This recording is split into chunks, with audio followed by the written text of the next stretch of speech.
My son-in-law looked at my painting and laughed. He turned to his business partner and said in perfect German, "Look at this trash. The old man thinks it is art, but it is just garbage I have to tolerate." He didn't know I spent 10 years in Berlin. He didn't know I understood every single word, and he certainly didn't know that the garbage he just spat on was worth $3.6 million. I just smiled and poured him more wine. The checkmate would come later. I am Bernard Freeman, 68 years old. Most people look at me and see a slow, arthritic man with gray hair and a cane. They see someone who has outlived his usefulness, but they don't see the soldier who once organized logistics for an entire battalion. They don't see the man who built a life from nothing. Tonight, however, I am none of those things. Tonight, in the house that I paid for, I am a ghost. The noise of the party was deafening. Crystal glasses clinked against each other, a sound that used to signal celebration but now sounded like warning bells. I stood in the corner of the living room holding a silver tray of empty champagne flutes. I wasn't hired help. I was the father of the hostess. But you wouldn't know it by looking at the guests. They looked through me, their eyes sliding over my face as if I were part of the beige wallpaper my daughter Alicia had chosen to cover the original oak paneling. My knees throbbed. The arthritis was flaring up with the coming rain, a sharp grinding pain that shot up my leg every time I shifted my weight. I wanted to sit down. The velvet armchair near the fireplace looked inviting, but I knew better. That chair was for guests. That chair was for people who mattered. Gavin, my son-in-law, stood in the center of the room. He was holding Cord a glass of scotch in one hand, gesturing wildly with the other. He wore a suit that cost more than my first car, the fabric shimmering under the chandelier lights. He was 38, loud, and possessed the kind of confidence that only comes from never having been told no. "Move, Bernard, you are blocking the flow," Gavin snapped as he brushed past me. He didn't look at me. He didn't say Dad or Mr. Freeman, just Bernard, like I was a clumsy waiter. I stepped back, gripping the tray tighter. My knuckles turned ash gray. I took a deep breath, inhaling the scent of expensive perfume and hypocrisy. This was my house. I bought it 30 years ago. I raised Alicia here. I carried her through that front door when she scraped her knee. I danced with my late wife Esther on these floorboards. But 6 months ago, when Gavin convinced Alicia that selling my townhouse to them for $1 would help his tax situation and keep the family together, I signed the deed. I thought I was securing my future. I didn't know I was signing my own eviction notice from Dignity. The front door opened, and a hush fell over the room. Gavin straightened his tie, his face transforming into a mask of eager desperation. 2 men walked in, tall, severe, dressed in dark European cuts. These were the German investors Gavin had been bragging about for weeks, the men who were supposed to save his failing venture capital firm. "Herr Muller, Herr Weiss, welcome," Gavin boomed, his voice dropping an octave to sound more authoritative. He extended his hand, his smile so wide it looked painful. The Germans nodded politely, their eyes scanning the room with critical precision.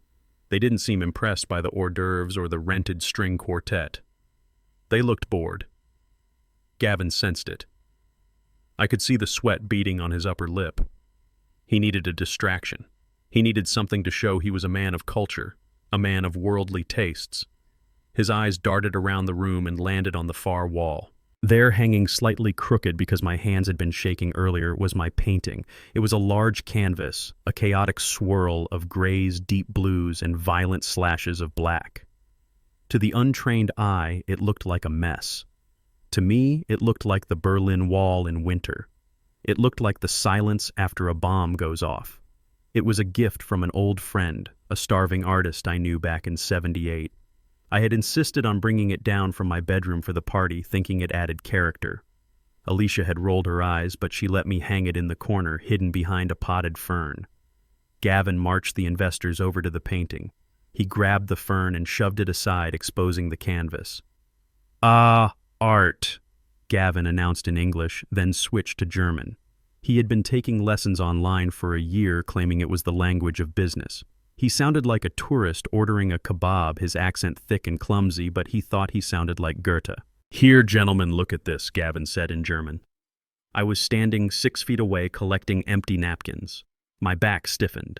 The German language hit my ears like a familiar song. I hadn't spoken it in 40 years, not since I left the service, not since I left Hans. But you don't forget a language you learned in love and war. It rushed back to me, every syllable clear as crystal. Look at this trash, Gavin said in German, gesturing at the canvas. My father-in-law insists on displaying it. He thinks it is a masterpiece. He found it in a garage sale or a dumpster, who knows? The two investors looked at the painting. They didn't laugh. They leaned in closer. Gavin continued, emboldened by their silence. He winked at the taller man, Muller. You know how these old people are. Especially him. He has no concept of value. He thinks big and messy means expensive. I just let him hang it to keep him quiet. It is just garbage I have to tolerate like him. My heart hammered against my ribs.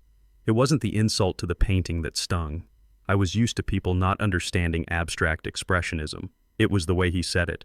Garbage I have to tolerate, like him. He was talking about me. He was calling me garbage in a foreign tongue right in front of my face, convinced that the old black man holding the tray was too uneducated, too simple to understand. I felt a flash of heat rise up my neck. My grip on the silver tray tightened until the metal bit into my palm. I wanted to drop the tray. I wanted to walk over there, look him in the eye, and answer him in flawless Berlin dialect German. I wanted to tell him that his accent was atrocious and his soul was rotten. I wanted to tell him that while he was playing video games in his frat house, I was navigating checkpoints in East Germany. But I didn't. Years of discipline held me in place. If I reacted now, if I caused a scene, I would just be the angry, senile old man ruining the party. Gavin would play the victim. He would tell Alicia I was losing my mind. And Alicia, God help me, Alicia would believe him. She always believed him. So I did the hardest thing I have ever done. I swallowed the rage. It tasted like bile. I stepped forward, forcing a confused, innocent smile onto my face. I shuffled my feet a little, exaggerating my limp. More champagne, gentlemen, I asked, my voice cracking just enough to sound frail. Gavin jumped, startled by my proximity. He looked at me with panic for a split second, wondering if I had understood. He searched my face. I kept my eyes wide, vacant, the picture of a harmless, oblivious grandfather. The panic left Gavin's eyes replaced by contempt. No, Bernard, he said in English, speaking slowly as if to a child. We are talking business. Go check on the kitchen.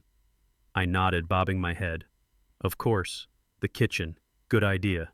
I turned to leave, but not before I saw the shorter investor, Herr Weiss, looking at me. He wasn't looking at me with contempt. He was looking at me with curiosity. Then his eyes drifted back to the painting, and I saw his pupils dilate. He knew. He saw something Gavin didn't, but he remained silent. Alicia appeared at Gavin's elbow, a glass of wine in her hand. She looked beautiful in her silk dress, but her eyes were tired. She looked at the painting, then at Gavin, then at me. Daddy, she whispered, her voice tight. Why is that thing displayed so prominently? I thought we agreed it would stay in the hallway. The investors were asking about it. Gavin lied smoothly. I was just explaining that it has sentimental value to you. Alicia let out a breath of relief. Oh, okay. She turned to me. Dad, maybe we should move it later. It really clashes with the decor. It's a bit much, you know. It's just a hobby, Dad, she added, patting my arm. A patronizing pat. The kind you give a dog that brought you a dead bird. That hurt more than the German insults. My own daughter dismissing the one thing I had kept from my past. The one thing that proved I had a life before I was just her father. I understand, sweetie, I said softly. I'll move it. Not now, Bernard, Gavin snapped. Don't disrupt the flow. Do it after the guests leave. And put it in the basement. We need this wall for the projector tomorrow. The basement. The word hung in the air.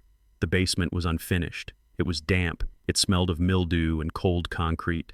It was where they stored the broken Christmas decorations and the old exercise bike Gavin never used. And now it was where they wanted me to put my soul. I lowered my eyes. Yes, Gavin. The basement. The rest of the night was a blur of servitude. I refilled glasses. I picked up discarded napkins. I listened to Gavin butcher the German language and laugh at jokes he didn't understand. I watched the investors leave, Herr Weiss casting one last longing look at my painting before stepping out into the night. When the last guest had gone, the silence returned. But it wasn't a peaceful silence. It was heavy. Gavin loosened his tie and flopped onto the sofa. God, what a night. Those Germans are stiff as boards, but I think I charmed them. Alicia was cleaning up empty glasses. You were great, honey. You really impressed them. Gavin looked at me. I was standing by the painting, my hand resting on the frame. Bernard," he said, his voice dropping the fake charm. I meant what I said. "Get that thing out of here. My design team is coming at 8 a.m. I don't want them seeing that eyesore." I didn't argue. I didn't remind him that it was 2 in the morning and my arthritis was screaming. I carefully lifted the canvas off the wall. It was heavy, heavier than I remembered. Or maybe I was just weaker. I carried it through the kitchen, past the stainless steel appliances I wasn't allowed to touch without permission, and opened the door to the basement.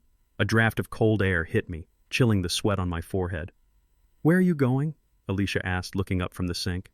"Downstairs," I said. "Like you asked." "Oh," she said, pausing. "Well, there's a cot down there, and the space heater. Maybe you should just sleep down there tonight, Dad. It's late, and we don't want you waking us up moving around upstairs in the morning." I froze on the top step. They weren't just banishing the painting, they were banishing me. I looked at my daughter. I looked for the little girl who used to cry when I left for work. I didn't see her. I only saw Gavin's wife. "Okay," I said. "Good night, Alicia." I walked down the wooden stairs, the darkness swallowing me. The door clicked shut behind me, followed by the distinct sound of a deadbolt sliding into place. They locked it. They locked me in the basement of my own house. I set the painting down against the cold cinder block wall. My shoulder burned. I sat on the edge of the dusty cot and looked at the canvas in the dim light of a single bulb. The chaos of colors swirled before me. Gavin thought this was trash. He thought I was trash. I reached into my pocket and pulled out my phone. I had recorded the entire conversation, every German slur, every insult. I looked at the painting again. I remembered what Hans had told me in that drafty loft in Kreuzberg 40 years ago.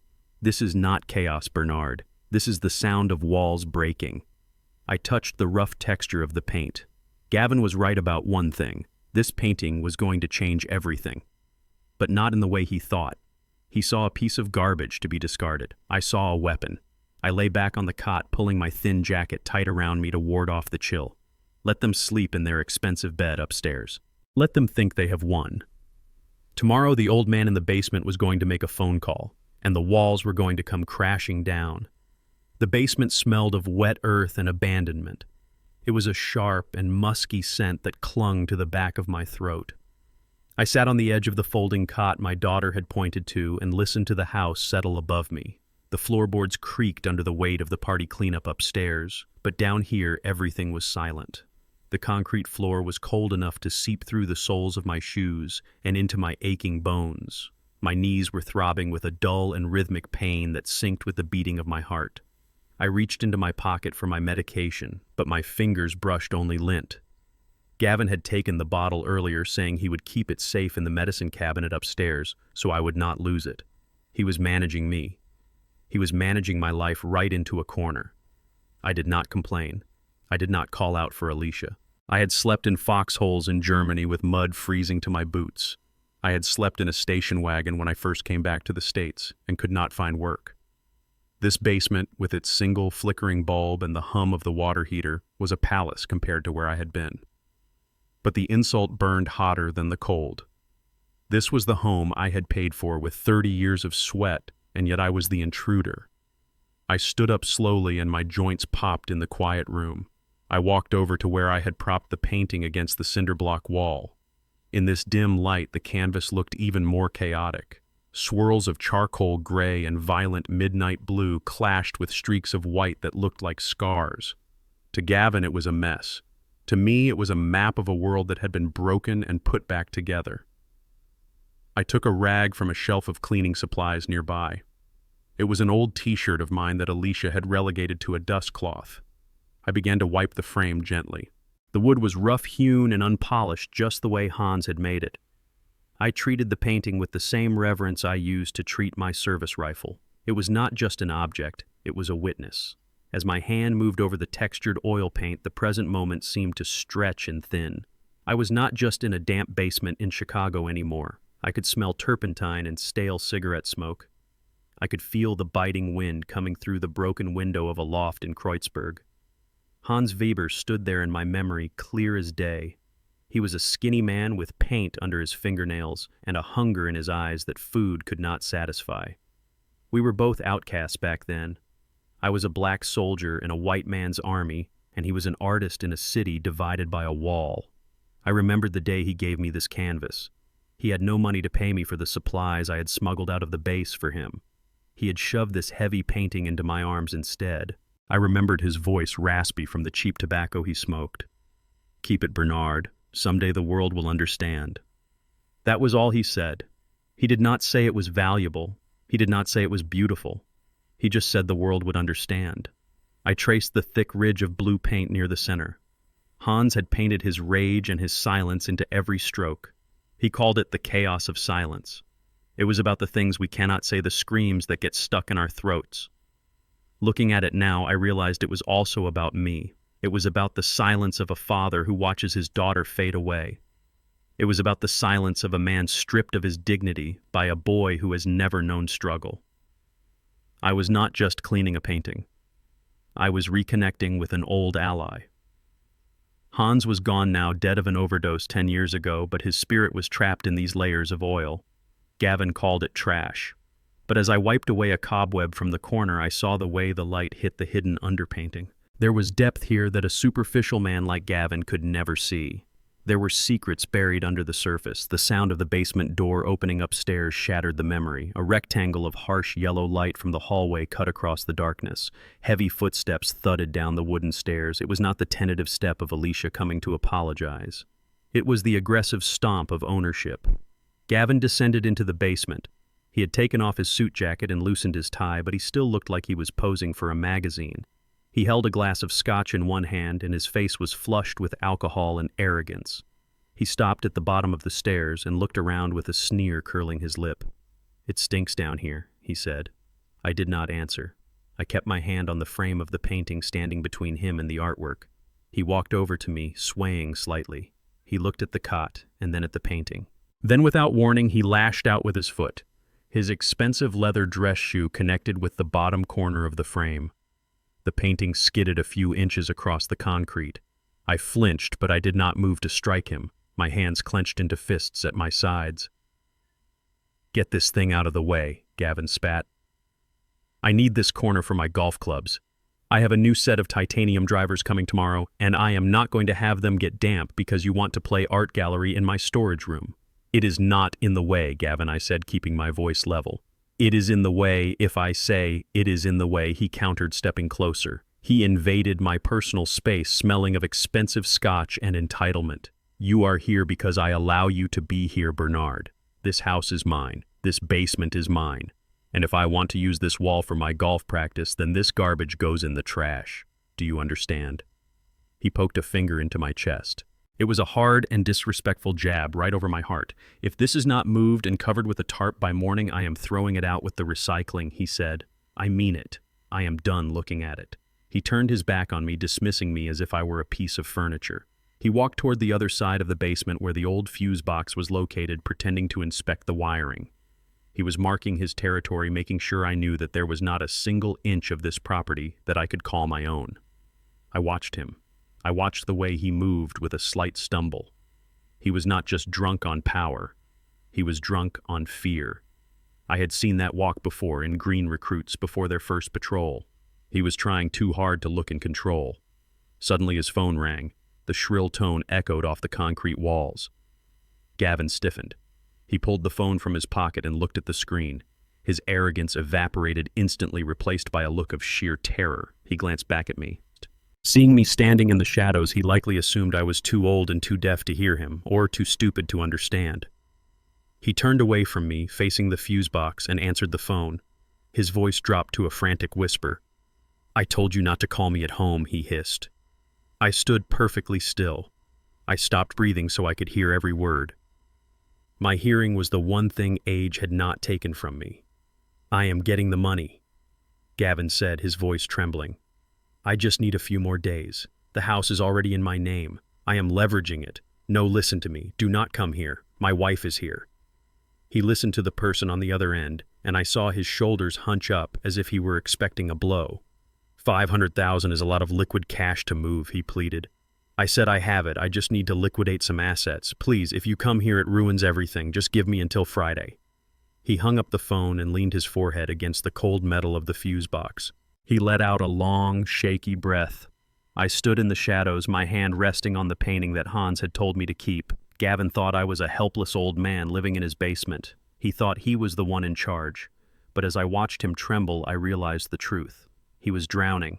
He was $500,000 in debt to people who did not send late notices. He had stolen my house to pay his debts. And now he was going to sell everything we had to save his own skin.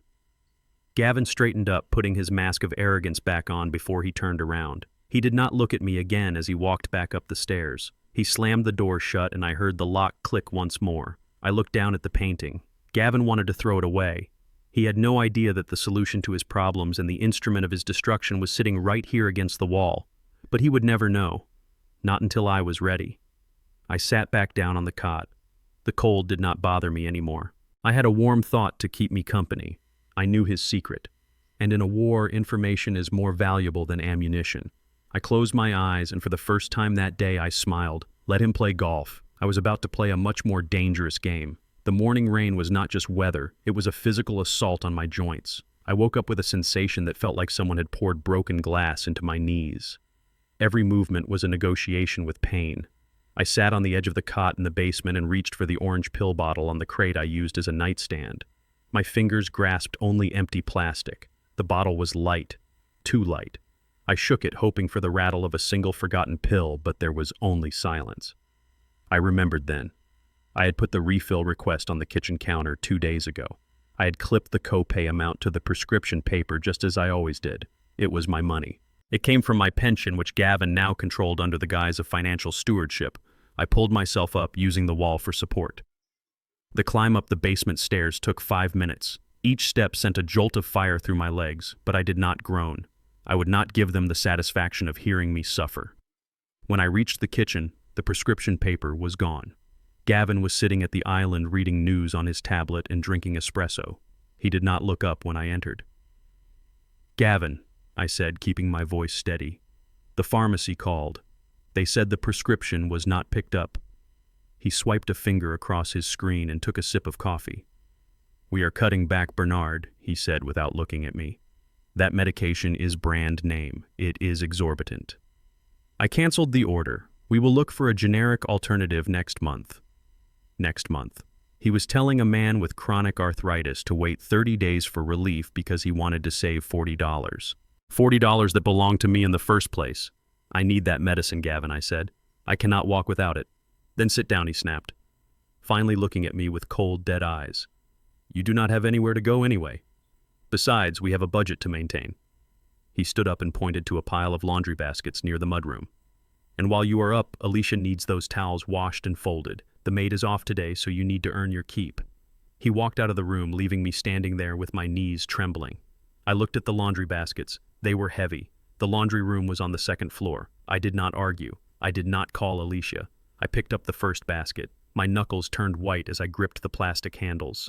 I walked to the stairs. 1 step. Pain. 2 steps. Fire. I gritted my teeth so hard I thought they would crack. I used to march 20 miles with a rucksack full of gear. I used to build supply lines under enemy fire.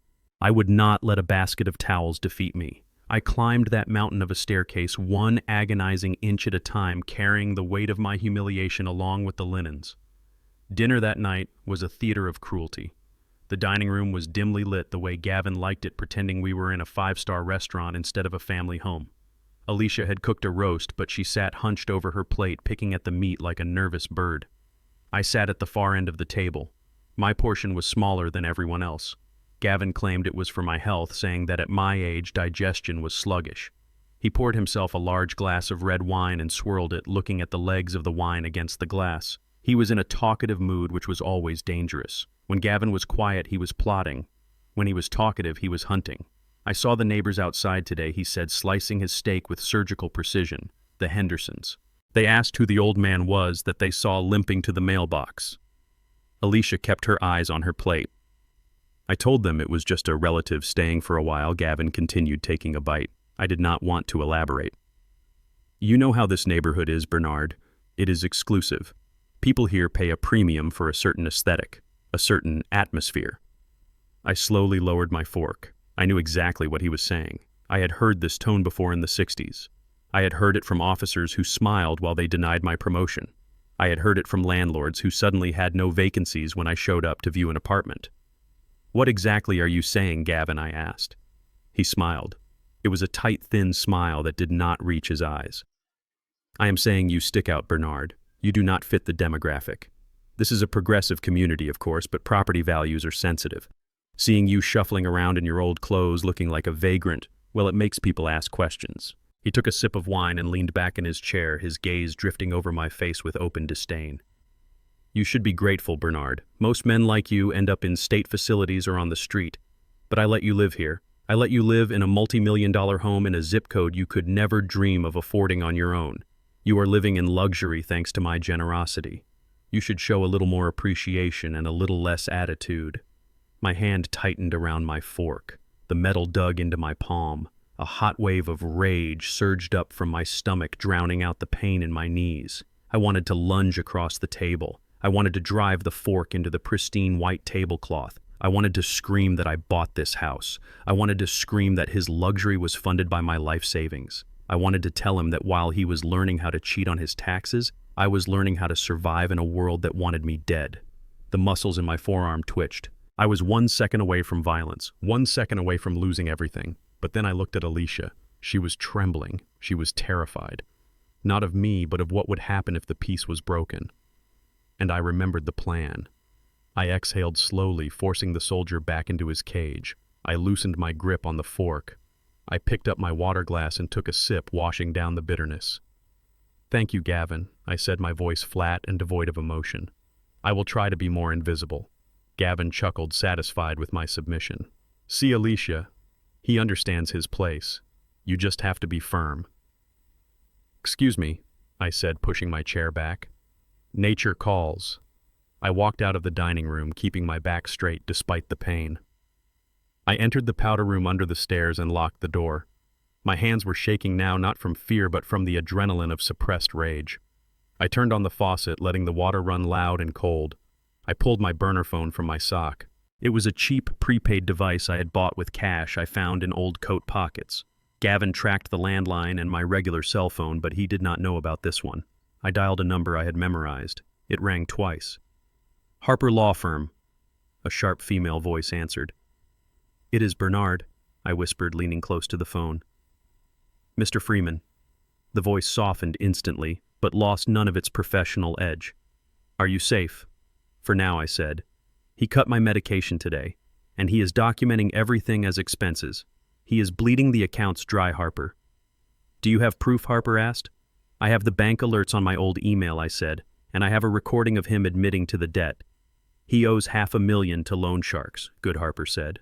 "That establishes motive for financial abuse. Hold on to that, Bernard. We need one more thing. We need him to make a move on the big asset. We need him to try to sell something that is undeniably yours. That is the trap." "He is getting desperate," I said. "It will not be long. Stay strong, Mr. Freeman. We are building the coffin. We just need him to lie down in it." I hung up and splashed cold water on my face. I looked at myself in the mirror. The eyes staring back were not the eyes of a victim. They were the eyes of a sniper waiting for the target to walk into the crosshairs. I turned off the water and unlocked the door. When I returned to the dining room, Gavin was beaming. He looked like a man who had just solved a puzzle. "I have had a brilliant idea," he announced as I sat down. Alicia looked up warily. "What is it, honey?" "The charity gala next week," Gavin said. "I have been trying to think of a way to make a splash, to show the partners that we are liquid and charitable. We need to donate something significant to the auction." He turned his gaze to me, and his smile widened into a predator grin. "I am going to donate that painting, Bernard, the big ugly one in the basement." My heart stopped. This was it. This was the moment Harper had talked about. But Gavin Alicia started. "That is Dad's. It is clutter," Gavin interrupted, waving his hand dismissively. "It is taking up space." And Bernard said he wanted to be useful. What better way to be useful than to donate his trash to a good cause? It will barely fetch a few $100 for the frame, but it is the gesture that counts. It shows we are cleaning house. He looked at me, challenging me to object. "We will list it as an anonymous donation from the Thorne family estate," he said. "It will be a nice tax write-off." I looked at him. I looked at the man who thought he was stripping me of my last possession. He thought he was taking my garbage. He had no idea he was handing me the key to his own prison cell. "That sounds very generous, Gavin," I said quietly. "Excellent," he said, clapping his hands. "I will have the movers take it to the auction house tomorrow. Finally, we can get some real use out of that eyesore." I picked up my fork and took a bite of the cold potatoes. They tasted like victory. The pen felt like a lead weight in my hand. It was a cheap plastic ballpoint that Gavin had tossed onto the kitchen island. Beside it lay a stack of documents that smelled of laser printer toner and betrayal. Gavin stood over me with his arms crossed and his foot tapping a frantic rhythm on the hardwood floor. He was wearing his tennis whites, but there was no sport in his eyes, only desperation. "Sign it, Bernard," he said, his voice tight with impatience. "It is just a standard authorization form. It allows me to liquidate the clutter in the garage and the attic without dragging you to the notary every single time. We are doing this for you, to clear out space, to simplify your life." I looked at the document. It was not just for the garage, it was a general power of attorney limited to personal property disposal. If I signed this, Gavin could legally sell everything I owned, down to the watch on my wrist and the shoes on my feet. He could sell the painting. He could sell it for $10 or $10 million and legally pocket the money as my financial guardian. I looked at Alicia. She was standing by the refrigerator pretending to organize magnets. She would not look at me. She knew this was wrong, but her fear of Gavin was stronger than her love for me. I gripped the pen tighter. My arthritis was real, but the tremor that started in my hand was calculated. In the military, I had learned about coercion. I knew that a signature signed under duress had to look different than a signature signed in freedom. It was a fail-safe, a signal to any forensic handwriting expert that the person holding the pen was not in their right mind or was being forced. I put the tip of the pen to the paper. "Hurry up, old man," Gavin snapped, checking his watch. "I have a tea time in 20 minutes. I let my hand shake violently. I dragged the pen across the signature line, creating a jagged and broken scrawl that barely resembled my name. I skipped the middle initial entirely. I pressed down hard at the end, ripping the paper slightly. It was the signature of a man losing control. It was the signature of a victim. To a bank or a court later on, this would be evidence. To Gavin, it was just another sign of my decline. He snatched the paper away before the ink was dry. "Jesus, look at that," he muttered, blowing on the ink. "You write like a toddler." "It is pathetic." He shoved the paper into his portfolio and zipped it shut. The sound of the zipper was like a body bag closing. "Done," he said. "Now I can finally get rid of that junk in the storage unit. And that painting downstairs is next on the list." He walked out the back door whistling. He thought he had just won the lottery. He thought he had just secured the right to sell my life. He did not know he had just handed me the weapon I would use to destroy him in court. I waited until I heard his car pull out of the driveway. I waited until Alicia went upstairs to take her shower. Then I moved. I went straight to the basement. I did not limp. I moved with the urgency of a soldier behind enemy lines. I locked the door behind me and wedged a chair under the handle. I needed 10 minutes of absolute security. I went to the painting. I pulled it away from the wall and laid it flat on the cot. I pulled my burner phone from my sock. The screen was cracked, but the camera lens was still clear. I turned on the flashlight feature. I remembered what Hans had told me 40 years ago in that freezing loft in Berlin. He had said that the truth is always hidden in the shadows. He told me that if I ever needed to prove the provenance of the work, I had to look where the light did not naturally fall. I shone the light at a sharp angle across the bottom right corner of the canvas. To the naked eye, it looked like a thick glob of black paint, a mistake, a textured mess. But under the raking light, the shadows lengthened and shifted. There it was. Scratched into the wet paint with the back of a brush handle were 3 tiny characters. HW8. Not 1978, just the number 8. This was the 8th painting in his Chaos series. The Lost Painting. The one the art world thought had been destroyed in a fire in Munich. My hands were shaking for real now. I steadied my breathing. I brought the phone close and snapped 3 pictures. One of the full canvas, one of the texture, and one of the hidden signature revealed by the shadow. I opened my encrypted email app. I attached the photos. I typed a single line of text. Subject verify. Body Hans Weber. Chaos series number 8. Berlin 1978. Confirm valuation. I hit send. The little blue progress bar crawled across the screen. The signal in the basement was weak. I held my breath, watching the bar move. 20%, 50%, 90% sent. I deleted the sent email. I deleted the photos from the gallery. I turned off the phone and shoved it deep inside the mattress of the cot. I sat in the dark and waited. The silence of the basement was heavy. I could hear the water moving through the pipes. I could hear the beating of my own heart. I was betting everything on a ghost from my past. If I was wrong, if this was just a sentimental piece of junk, then Gavin wins. He sells it for $50 and I die in a state home. 10 minutes passed, then 20. The phone in the mattress buzzed. A single short vibration. I ripped it out of the bedding. It was an incoming call from a New York number. I answered it, but I did not speak. "Bernard, is that you?" a voice whispered. It was Weiss. He sounded breathless, as if he had just run a marathon. "It is me," I said softly. "Bernard, where are you?" Weiss asked. "Are you safe?" "I am in a basement," I said. "Just tell me, Weiss. Tell me what I have." I heard the sound of papers rustling on the other end. I heard Weiss take a drink of something. "Bernard, I am looking at the photos on a secure monitor," he said. "The brushwork is unmistakable. The impasto technique on the blue section is unique to Weber's Berlin period. And the signature. My God, Bernard, we have been looking for number 8 for 30 years. How much?" I asked. There was a pause. "The last Weber from this series sold at Sotheby's 4 years ago for $2.1 million, Weiss said. "But that was number 4 and it had restoration work. Yours looks pristine, unblemished." "How much, Weiss?" I repeated. "Conservative estimate," Weiss said, his voice trembling with excitement. $3 million. With the right auction house, maybe 3.6, maybe 4. Bernard, you are sitting on a gold mine. $3.6 million. The number echoed in the small concrete room. 3.6 million. It was more money than I had earned in my entire life. It was enough to buy this house 10 times over. It was enough to crush Gavin Thorne into dust. I looked at the painting lying on the dirty cot. It did not look like money. It looked like freedom.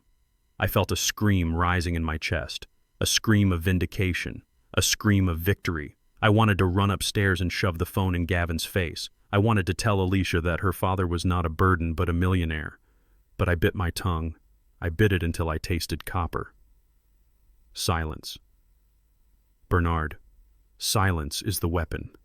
Do not tell anyone, Weiss," I whispered. "Not a soul. Prepare the paperwork. I will get it to you. But I have to move carefully. There are wolves in the house." "I understand," Weiss said. "Be careful, my friend. You are carrying a national treasure." I hung up. I slid the phone back into the mattress. I sat there in the dark, trembling. I was rich. I was powerful. And I was wearing second-hand clothes in a damp basement. The irony was bitter, but the hope was sweet. Suddenly the doorknob rattled. The chair I had wedged under the handle groaned. Someone was trying to get in. "Open the door." Bernard Gavin's voice came through the wood, muffled and angry. "I know you are in there. Why is this locked?" I scrambled up. I grabbed the painting and leaned it back against the wall, covering the spot where I had hidden the phone. I kicked the chair away and opened the door just as Gavin shoved it from the other side. He stumbled into the room, his face red. He was back early. The golf game must have been canceled. "What are you doing?" he demanded, looking around the room suspiciously. "Why did you lock the door?" "I was changing my shirt," I lied, pointing to the laundry basket. "I wanted privacy." "Privacy," Gavin spat. "You are in my basement. You do not have privacy." He pushed past me. He looked around the room, sniffing the air as if he could smell the secret I was hiding. His eyes landed on the cot where the blanket was rumpled. He walked over and ripped the blanket off. Nothing. Just the bare mattress. The phone was deep inside the stuffing. He turned and looked at the painting. He stared at it for a long time. My heart hammered against my ribs. Did he know? Did he suspect? "You are hiding something, Bernard," he said, his voice low and dangerous. "I can feel it. You have that look on your face. That look you get when you think you are smarter than me." He walked over to my small stack of books on the floor. My Bible, my reading glasses, a few old letters. He kicked the stack, scattering them across the damp floor. "Where is the money?" he asked. "What money?" I asked, playing the confused old man. "Do not lie to me," Gavin shouted. "I know you have cash stashed down here. Old people always stash cash. You sold your house. You have a pension. Where is the rest of it?" He began to tear the room apart. He pulled the drawers out of the plastic storage unit, dumping my underwear and socks onto the dirty concrete. He shook out my coat pockets. He was looking for a few $100s. He was looking for petty cash to pay a gambling debt or a bar tab. He was standing inches away from a $3 million painting, and he was searching through my dirty socks for loose change. The ignorance was staggering. "I have nothing, Gavin," I said calmly. "You have access to all my accounts. You know that." He threw my coat on the floor and stepped on it. "I am watching you, Bernard," he hissed, getting right in my face. "If I find out you are holding out on me, if I find out you have 1 red cent that you are not contributing to this household, I will put you on the street so fast your head will spin." He turned and stormed up the stairs, leaving me standing amidst the wreckage of my few belongings. I looked down at my Bible lying open on the floor. I looked at the painting standing untouched against the wall. He had searched everywhere except the one place that mattered. He was a fool, and fools are easily parted from their kingdoms. I knelt down and began to pick up my clothes. I folded them neatly. I was not afraid anymore. Let him search. Let him threaten. The trap was set. The bait was taken. Now I just had to wait for him to swallow the hook. The doorbell rang at 10 in the morning, piercing the heavy silence of the house like a warning shot. I was in the kitchen wiping down the granite countertops that I was not allowed to dirty. Gavin walked in from the foyer, leading a man who looked less like an art appraiser and more like a used car salesman who had lost his lot. "This is my buddy Chad," Gavin announced, clapping the man on the shoulder. "He runs that pawn shop downtown. He knows everything about everything. He is here to give us a professional valuation on that thing downstairs." Chad wore a polo shirt that was too tight across his stomach, and he chewed gum with his mouth open. He did not carry a magnifying glass or a UV light or any of the tools a real expert like Weiss would use. He carried a clipboard and an air of unearned confidence. "Nice place you got here, Gavin," Chad said, looking around at the crown molding. "Real classy." "Thanks," Gavin said, puffing out his chest. "We are doing some spring cleaning. The father-in-law has some old junk we need to liquidate for tax purposes. You know how it is." I stood by the sink, my hands gripping the wet rag. I knew exactly what this was. This was theater. This was a performance designed to strip the last shred of value from my name before they tossed me out. "Let us see the masterpiece," Chad said with a smirk. We walked down to the basement. I followed them, my steps slow and deliberate. Every stair was a reminder of my age, but my mind was sharp. I watched them descend. They did not treat the space with respect. They walked in like landlords inspecting a tenement. The painting stood against the wall where I had left it. In the harsh overhead light, it looked dark and brooding. Chad did not even step close to it. He stood 5 feet away, his hands on his hips, rocking back on his heels. He looked at it for maybe 10 seconds. "Yeah, I have seen this kind of stuff before," Chad said, popping his gum. "It is hotel art. You know the kind they hang in the lobby to cover up stains on the wall? Abstract, expressionist wannabe junk." He waved his hand dismissively. "The frame is cheap wood," he continued. "The canvas is low quality. Honestly, Gavin, if you put this out on the curb, you would have to pay the garbage man to take it." Gavin laughed, a loud barking sound that echoed off the concrete walls. "I told you," Bernard Gavin said, turning to me with a triumphant grin. "I told you it was trash. But you insisted it had sentimental value." "It was a gift," I said quietly, keeping my eyes on the floor. "Yeah, well, your friend who gave it to you probably found it in a dumpster," Chad said. "Look, I can give you $20 for the frame. I can use the wood for scrap." $20, Gavin repeated, shaking his head. "That is generous, Chad." I stood there listening to them dismantle the legacy of a genius. They were two blind men mocking the sunrise. But I had to play my part. I had to be the defeated old man. "I cannot sell it for $20, I said, my voice trembling just enough. "It is all I have left of him." Gavin rolled his eyes. "Oh, for God's sake, Bernard, do not be dramatic. We are doing you a favor. We are clearing out your clutter so you have more room for your cot."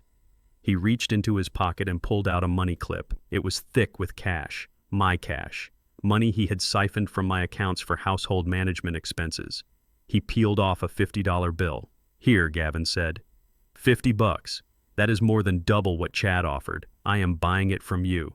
Now it is mine, and I can do whatever I want with it, including donating it to the auction so we can get a tax write-off." He did not hand me the money. He flicked his wrist and tossed the bill into the air. The $50 bill fluttered down slowly like a dying leaf. It landed on the dirty concrete floor right between my feet. "There," Gavin said. Consider it a bonus. Now pick it up." The silence in the room was absolute. Chad stopped chewing his gum. Even he seemed to realize that a line had been crossed. I looked down at the bill.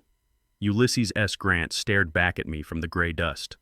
To pick it up, I would have to bend my knees. Gavin knew my knees were agony. He knew that kneeling was an act of submission. He was not paying for the painting. He was paying to watch me crawl. I looked up at him. His eyes were cold and expectant. He wanted me to break. He wanted me to yell or cry or refuse so he could throw me out for insubordination. I would not give him that pleasure. I took a breath. I bent my knees. Pain shot up my legs, hot and jagged like lightning. I bit the inside of my cheek until I tasted iron. I lowered myself slowly, inch by agonizing inch. I kept my back straight. I was a soldier. I had knelt in the mud to tend to wounded men. I could kneel on concrete to secure my victory. My fingers touched the cold floor. I grasped the bill. I stood up. The ascent was harder than the descent. My joints popped. My breath hitched. But I rose. I held the bill in my hand. It felt dirty. "Thank you, Gavin," I said. Gavin smirked. "Good. Now we are done." Chad helped me load this thing into the van. "Wait," I said. Gavin turned back, annoyed. "What now?" "I need a receipt," I said. Gavin laughed incredulously. "A receipt? For a $50 piece of junk? Are you senile?" "I am not senile," I said, shuffling my feet and looking down. I am afraid of the taxman, Gavin. You know how they are. If you donate it and claim a value, they might come asking me where I got the money. I need proof that I sold it to you, that it is not my property anymore. I do not want any trouble." Gavin sighed loud and long. He looked at Chad. "Can you believe this guy? He thinks the IRS cares about his $50. Just write him the note," Chad said, checking his watch. "Let us get out of this dungeon." "Fine," Gavin snapped. He looked around for paper. I reached into my pocket and pulled out a small notepad and a pen. I had them ready. I always had them ready. "Write it down," I said, holding them out. Gavin snatched the notepad. "What do you want me to say?" "Say that you, Gavin Thorne, bought the painting from Bernard Freeman for $50, I said. Gavin wrote furiously, the pen scratching loud against the paper. "And Gavin," I added softly, "put down that it is a copy." Gavin stopped writing and looked at me. "A copy." "Yes," I said.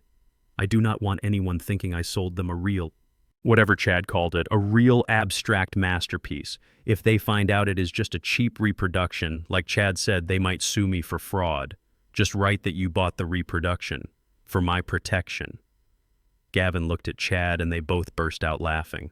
"Oh my God," Chad wheezed. "He thinks someone is going to sue him for fraud over this garbage." "Write it," Chad said, wiping a tear from his eye. "Put down that it is a fake. Make the old man happy." Gavin shook his head, still chuckling. "You are unbelievable, Bernard." "Fine." He bent over the paper again. "I hereby purchase the decorative reproduction painting from Bernard Freeman for the sum of $50. Signed, Gavin Thorne." He tore the page out of the notepad and shoved it into my chest. "There," he said. "It is official. You sold me a fake painting for $50. Are you happy now, legal eagle?" "Yes, Gavin," I said, taking the paper. "I am very happy." "Now get out of the way," Gavin said. He and Chad grabbed the painting. They were careless. Chad bumped the corner against the wall. They hauled it up the stairs, grunting and joking about how they were going to frame the receipt as a joke. I stood in the basement alone. The pain in my knees was still there, but it felt distant now. I looked at the piece of paper in my hand. Gavin S.'s handwriting was jagged and hasty. He had not read it carefully. He had not thought about the legal definition of the word reproduction. He had simply assumed that because he called it trash, it was trash. He had just signed a document stating that he paid $50 for a copy, which meant that if the painting he walked out with turned out to be a copy, he had no legal recourse. And if the painting I still possessed turned out to be the original, he had no claim to it. He had just legally separated himself from $3.6 million. I walked over to the corner of the room where my old Bible sat on a crate. It was a King James version, leather-bound and worn from years of seeking comfort in the Psalms. I opened the book. I did not turn to the Psalms today. I turned to the story of Samson, the man who was blinded and mocked by his enemies until he brought the house down on top of them. I smoothed out the crumpled receipt. I placed it carefully between the pages. I closed the heavy book. The thud was final. Upstairs, I heard the front door slam. The van engine started and faded away. I was no longer the old man with the bad knees. I was no longer the unwanted father-in-law. I stood up straight in the center of the empty room. The hunt had begun, and the wolf had just walked right into the cage. The shouting started at 7 in the evening. It began as a low rumble like distant thunder, but quickly escalated into a storm that shook the walls of the townhouse. I was in the kitchen washing dishes by hand because Gavin claimed the dishwasher used too much electricity. My hands were submerged in warm, soapy water, but my blood ran cold. I knew that tone. It was the sound of a man looking for a punching bag because the world had beaten him down. Gavin was screaming about a credit card bill. He was pacing the living room floor, his heavy footsteps vibrating through the floorboards. Alicia was sobbing. It was a jagged and broken sound that tore at my heart. I turned off the faucet and dried my hands on a rag. I walked to the doorway of the living room. Alicia was on her knees on the expensive Persian rug, picking up the shards of a crystal vase Gavin had thrown. Her mascara was running down her cheeks in black streaks. She looked small. She looked defeated. "You are useless," Alicia Gavin roared, standing over her. "You spend money like we are royalty. Do you not understand that the liquidity is tight right now? Do you not understand that I am the only one holding this family together?" He kicked a piece of glass across the room. It skittered across the floor and hit the wall near my foot. Alicia did not fight back. She never did. She just whispered apologies to the floor. "I am sorry, Gavin. I just bought groceries. I did not know the card was maxed out." "Groceries," Gavin mocked her voice. "You bought organic nonsense. You are bleeding me dry, Alicia. You and your senile father are parasites. I should just cut you both loose." He reached down and grabbed her by the arm, hauling her to her feet. His grip was tight enough to bruise. Alicia cried out in pain. "Stop it," I said. My voice was not loud, but it cut through the noise in the room. I stepped fully into the living room. I left the safety of the shadows. I was 68 years old and my knees were crumbling, but I stood tall. Gavin turned to look at me. His face was red and his eyes were wild with alcohol and stress. He let go of Alicia and she stumbled back against the sofa, clutching her arm. "Go back to your room, old man," Gavin snarled. "This does not concern you. It concerns me when you put your hands on my daughter," I said, walking closer. "You can take my money, Gavin. You can take my house. You can insult me in a language you think I do not understand. But you will not hurt her." Gavin laughed. It was a dry and humorless sound. "Or what, Bernard? What are you going to do? You can barely walk. You are a cripple." He stepped toward me, closing the distance. He towered over me. He smelled of scotch and fear. "I am telling you to step back," I said, keeping my voice calm. "You do not give orders here," Gavin shouted. "I own you. I own this house. I own the clothes on your back." He shoved me. It was not a playful push. It was a violent thrust of both hands against my chest. I was not ready for it. My bad leg gave way. I stumbled backward. My heel caught on the edge of the rug. I fell hard. My left shoulder hit the corner of the heavy oak console table before I hit the floor. A sickening pop echoed in the room, followed by a flash of white, hot pain that blinded me for a second. My shoulder was dislocated. The pain was absolute. It stole the breath from my lungs. I lay on the floor, gasping, clutching my arm. Daddy Alicia screamed. She rushed toward me, but Gavin grabbed her shoulder and held her back. "Leave him!" Gavin spat. He tripped. Clumsy old fool. He looked down at me with contempt. There was no regret in his eyes. Only disgust. "Look what you made me do," Bernard Gavin said, panting. "You make me the bad guy. You push and push until I snap. This is your fault." I looked up at him through the haze of pain. I memorized his face. I memorized the way the light hit his sneering lip. I memorized the cowardice in his eyes. "Get up," Gavin said, kicking my foot. "Stop being dramatic. Go to your room." I did not say a word. I did not cry out. I used my good arm to push myself up. The pain in my shoulder was a screaming siren, but I forced it into the back of my mind. I stood up.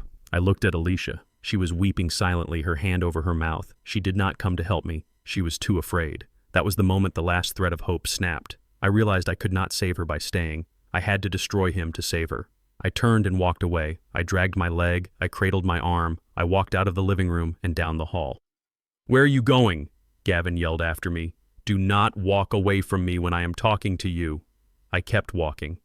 I went to the kitchen. I grabbed a bag of frozen peas from the freezer and pressed it to my shoulder.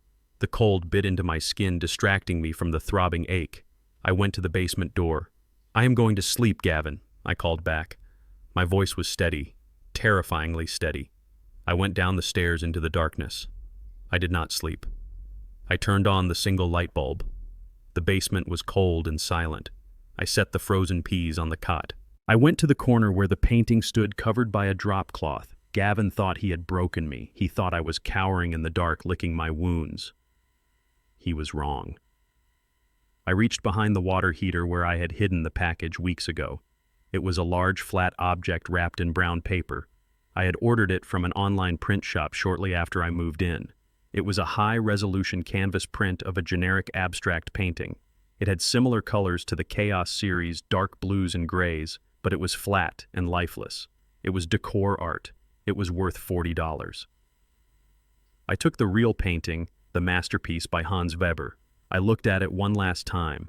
I ran my fingers over the textured signature hidden in the corner. "I am sorry, Hans," I whispered. "You have to leave this place." I placed the real painting into a large black contractor bag. I taped it shut. To anyone looking, it would just look like a bag of old clothes or trash. I took the fake canvas, the cheap print, and placed it against the wall exactly where the real one had been. I draped the drop cloth over it, leaving just a corner exposed.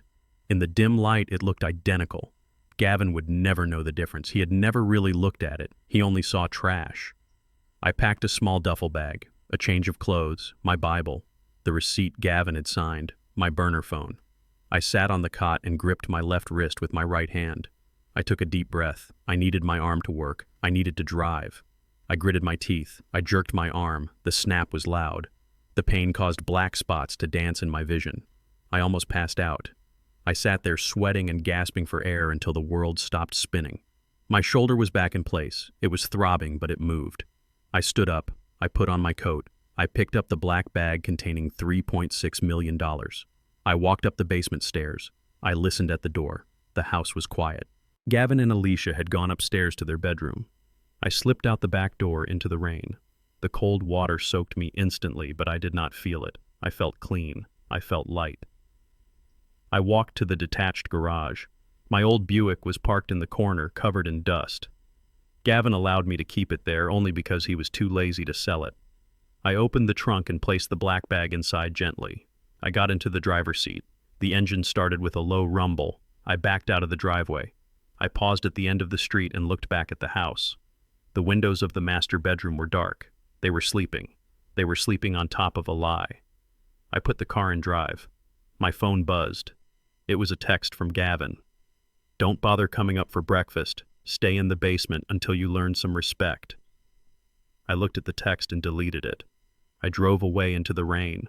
The windshield wipers beat a steady rhythm. Snap, snap, snap. I was homeless. I was injured. I was alone. But as I emerged onto the highway heading toward the city, I started to laugh. It started as a chuckle and grew into a deep belly laugh that hurt my ribs. Gavin thought he had kicked out a burden. He thought he had won. He had just thrown away the only thing that could have saved him. And tomorrow, when the sun rose, he would wake up the owner of a $40 print and a mountain of debt. I was not running away. I was regrouping. The old soldier was gone. The general had taken the field, and the war had just begun. 2 days had passed since I drove away from the townhouse in the rain. I was no longer the shivering old man with the dislocated shoulder. I was sitting in a high-back leather chair in a private viewing room in Manhattan. The air smelled of beeswax and old money. But even though I was 1,000 miles away, I knew exactly what was happening back in Chicago. I could see it as clearly as if I were standing in the shadows of the living room. Gavin was hosting his party. It was the night of his grand charity gala, the event he had been planning for months to impress his failing investors. He had likely hired the same catering company that overcharged for stale crab cakes. He had likely forced Alicia to wear the blue dress he liked, the one that was too tight and made her look uncomfortable. I imagined him standing in the center of the foyer holding a glass of sparkling wine that he pretended was champagne. He would be beaming. He would be telling his guests the story of his heroic patience. "Yes, it is true," Gavin would say, shaking his head with mock sadness. "We finally had to make the difficult decision to move Bernard to a specialized facility. The dementia was getting worse. He became violent. It was not safe for Alicia anymore. He would pause for effect, waiting for the sympathetic murmurs from the crowd. He was painting a portrait of himself as the martyr, the benevolent son-in-law who had done everything he could until his hand was forced. He would not mention the night he shoved me. He would not mention the basement. He would not mention the prescription he canceled. And then the centerpiece of his performance would begin. He would lead the guests into the great room where he had set up an easel. Draped in a velvet cloth would be the painting, or rather the $40 canvas print I had left in its place. "Ladies and gentlemen," Gavin would announce, his voice booming. "As a symbol of our commitment to moving forward, we are auctioning off this piece from Bernard's personal collection." He always believed it was a masterpiece. We had it appraised and, well, let us just say the value is purely sentimental. But every dollar raised tonight goes to the fund for confused elderly citizens. The crowd would chuckle. They would laugh at the inside joke. The joke was me. Gavin would whip off the velvet cloth, revealing the flat, lifeless print. To him, it looked exactly the same as the oil painting he had kicked in the basement. He did not have the eyes to see the lack of texture. He did not see that the light died on the surface instead of dancing within the layers. He saw a prop that proved he was in charge. I could hear his voice in my head. "Bidding starts at $50, he would say, grinning. "Do I hear $50 for this unique example of chaotic finger painting?" While Gavin was playing the clown in a house he did not own, I was being treated like a king in a world he could not enter. The private viewing room at the auction house in New York was silent. There was no clinking of cheap glass. There was no forced laughter. The walls were lined with dark wood and the floor was marble that shone like water. Herr Weiss stood next to me. He was wearing a suit that was tailored to the millimeter. He wore white cotton gloves. "Mr. Freeman," Weiss said softly, "it is breathtaking." We were looking at the real painting, the chaos of silence. It sat on a display stand illuminated by a single focused beam of light. Here in this room, it did not look like trash. It looked like a storm captured in a bottle. The blue strokes seemed to vibrate with energy. The black slashes cut deep into the soul. I adjusted the cuff of my new jacket. I had used the last of my savings to buy a suit that fit. I had shaved. I had walked into the building with my head high, ignoring the pain in my knees. The director of the auction house, a woman with silver hair and eyes that missed nothing, walked in. She carried a leather portfolio. "Mr. Freeman," she said, extending her hand, "we have completed the provenance verification. The forensic analysis of the paint samples matches Hans Weber S. Berlin period perfectly. The hidden signature is authentic. And the story you provided about your time in Kreuzberg checks out with the historical records of Weber S. Associates." She opened the portfolio and placed a document on the table. "This is our official estimate," she said. I looked at the number. It was higher than Weiss had guessed on the phone. $4.2 million. I felt a lump form in my throat. I looked at the painting. I saw Hans shivering in his loft, wrapping this canvas in old newspapers to give to me. He had given me a fortune, and I had kept it in a basement next to a broken exercise bike. "This is a conservative starting bid," the director said. "Given the rarity of the Chaos series and the current market interest in post-war German expressionism, we expect a bidding war." "A bidding war," I repeated. "Yes," she said. "We have already contacted our top-tier collectors. There is significant interest from a museum in Berlin and a private collector in Tokyo." I ran my hand over the smooth leather of the chair. I thought about the $50 bill Gavin had thrown on the floor. I thought about the receipt tucked in my Bible. "When does it happen?" I asked. "Tomorrow night," she said. "It will be the highlight of our Modern Masters evening. We have arranged a seat for you in the front row, but Mr. Freeman, you should know something." "What is that?" I asked. "Buzz has already started leaking," she said. "The art world is small. Rumors of a lost Weber resurfacing are trending on the specialized forums. People are talking." I smiled. Let them talk. Back in Chicago, the party was winding down. The cheap print had probably sold for $100 to some pitying neighbor who wanted to help Gavin save face. Gavin was likely feeling triumphant. He had cleared the house. He had cleared his conscience. He was drinking the last of the wine and checking his phone. And that was when the first crack in his reality would appear. I imagined Gavin standing in the kitchen, loosening his tie. He pulls out his phone to check the stock market or his sports bets, but instead he sees a notification. Maybe it is from a business news app. Maybe it is a forwarded article from one of his pretensions friends who likes to pretend they know about art. Lost Hans Weber masterpiece discovered in Chicago. Valuation estimates exceed $4 million. Gavin would freeze. The glass would stop halfway to his mouth. He would read the headline again. Chicago, Hans Weber. He would laugh. A short, nervous bark of a laugh. No, he would mutter to the empty kitchen. Impossible. He would think about the painting he had just sold for peanuts. He would think about the dirty canvas he had kicked. It was just a copy, he would tell himself loud enough for the walls to hear. The old man said it was a copy. I have the receipt. He admitted it was a fake. He would swipe the screen frantically looking for pictures. But the auction house had not released the image yet. Only the description.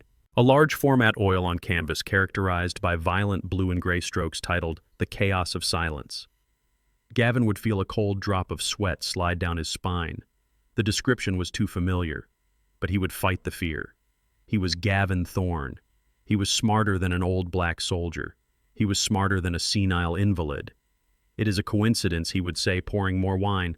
Lots of paintings look like that. Bernard S. was trash. Everyone said so. Chad said so. He would drink the wine in one gulp, trying to wash away the doubt. He did not know that the receipt he held the paper he thought was his shield was actually the sword that would cut him down. He had signed away his claim to the reproduction. He had never owned the original. I sat in the quiet room in New York and watched the dust motes dance in the light of the masterpiece. You called me a fool, Gavin, I whispered to the empty air. You called me garbage. I stood up. My knee clicked, but I did not wince. Tomorrow night the world would see the garbage. And you, Gavin, you will be watching. I will make sure of it. I turned to the director. One more thing, I said. Yes, Mr. Freeman. I want to send an invitation, I said. A VIP invitation to the online stream of the auction.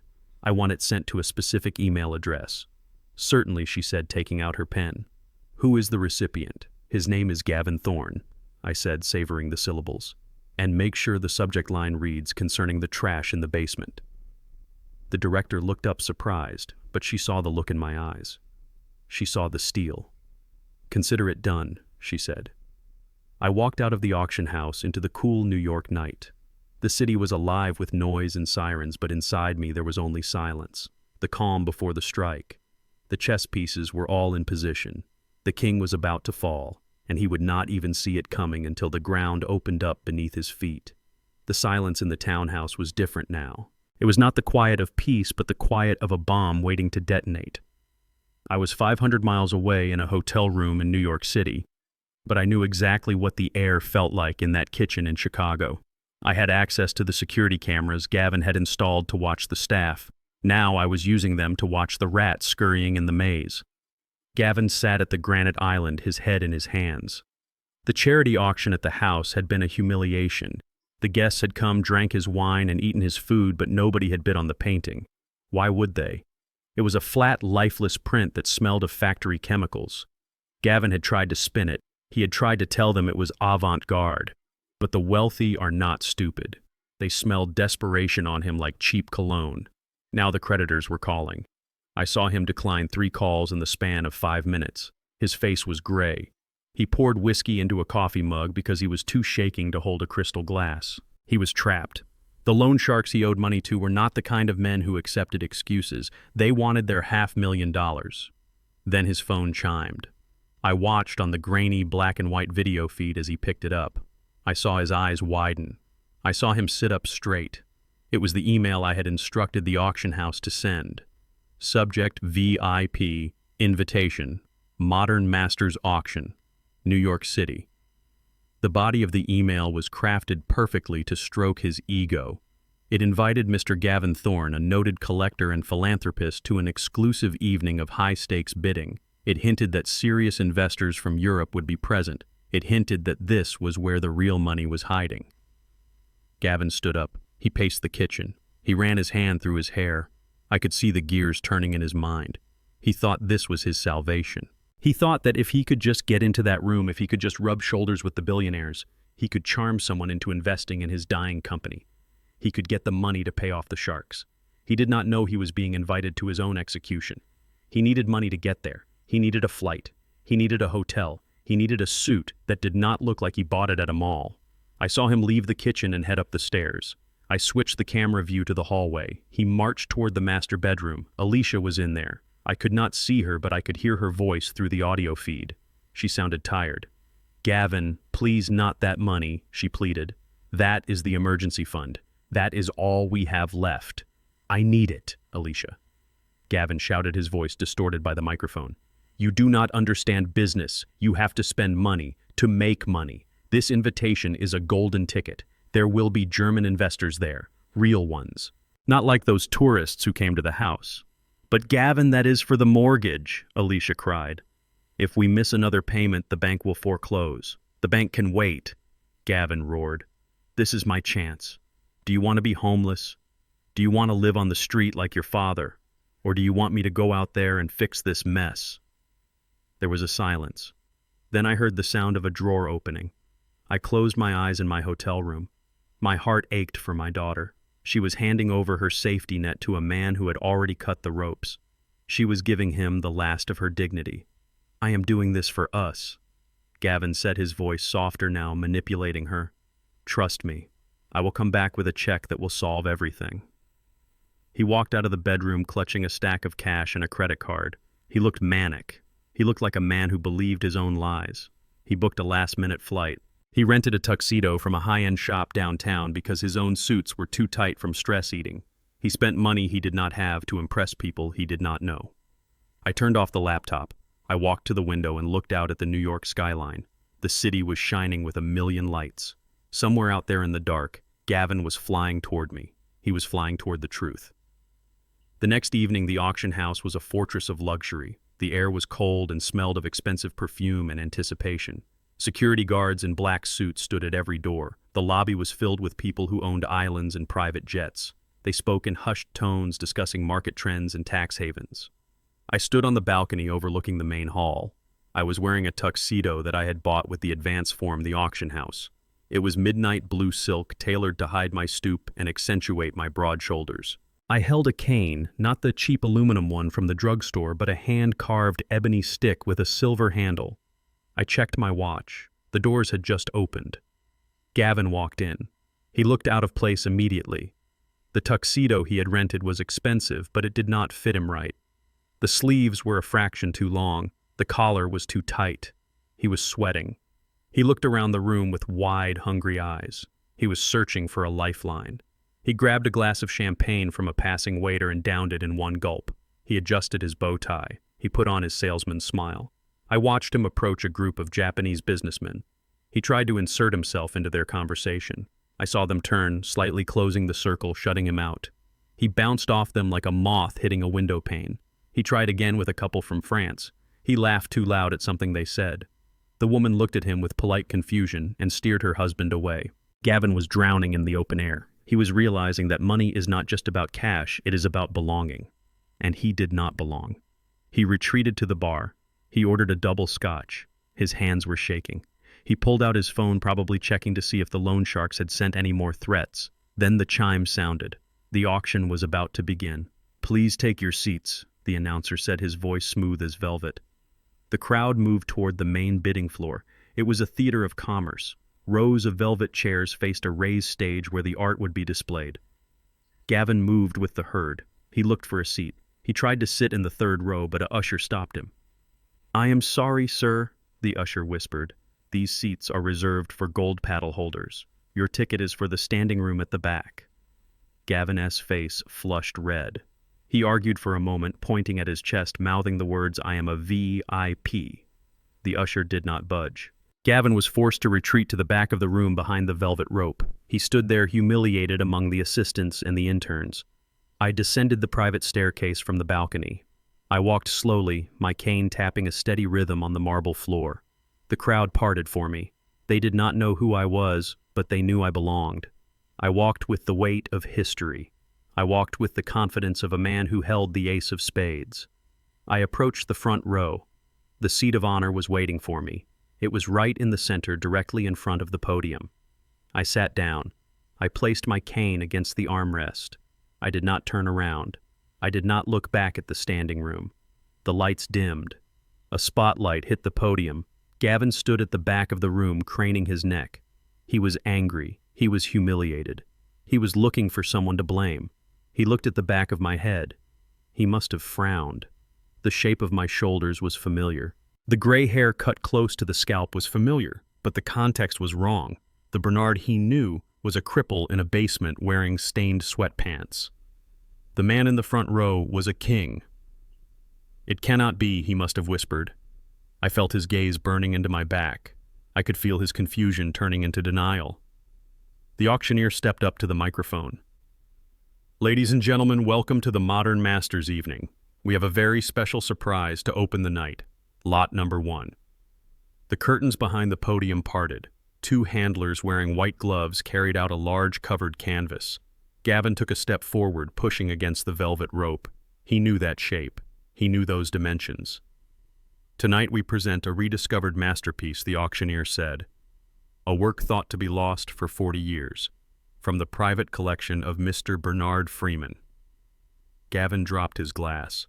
It shattered on the floor, but nobody heard it over the gasp of the crowd. The name echoed in the hall. Bernard Freeman. I slowly turned my head. I looked over my shoulder. I looked past the billionaires and the collectors.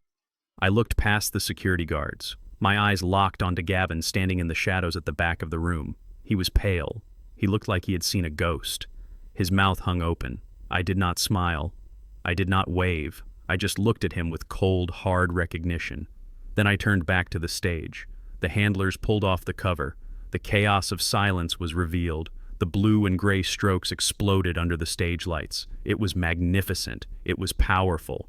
And for the first time, Gavin Thorne saw it not as trash, but as the most expensive thing he had ever thrown away.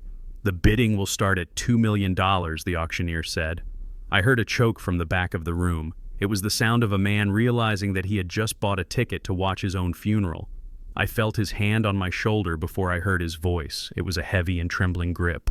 The grip of a man who was trying to convince himself that he was still in charge. I sat perfectly still in the front row. The velvet of the chair was soft against my back, but my spine was steel.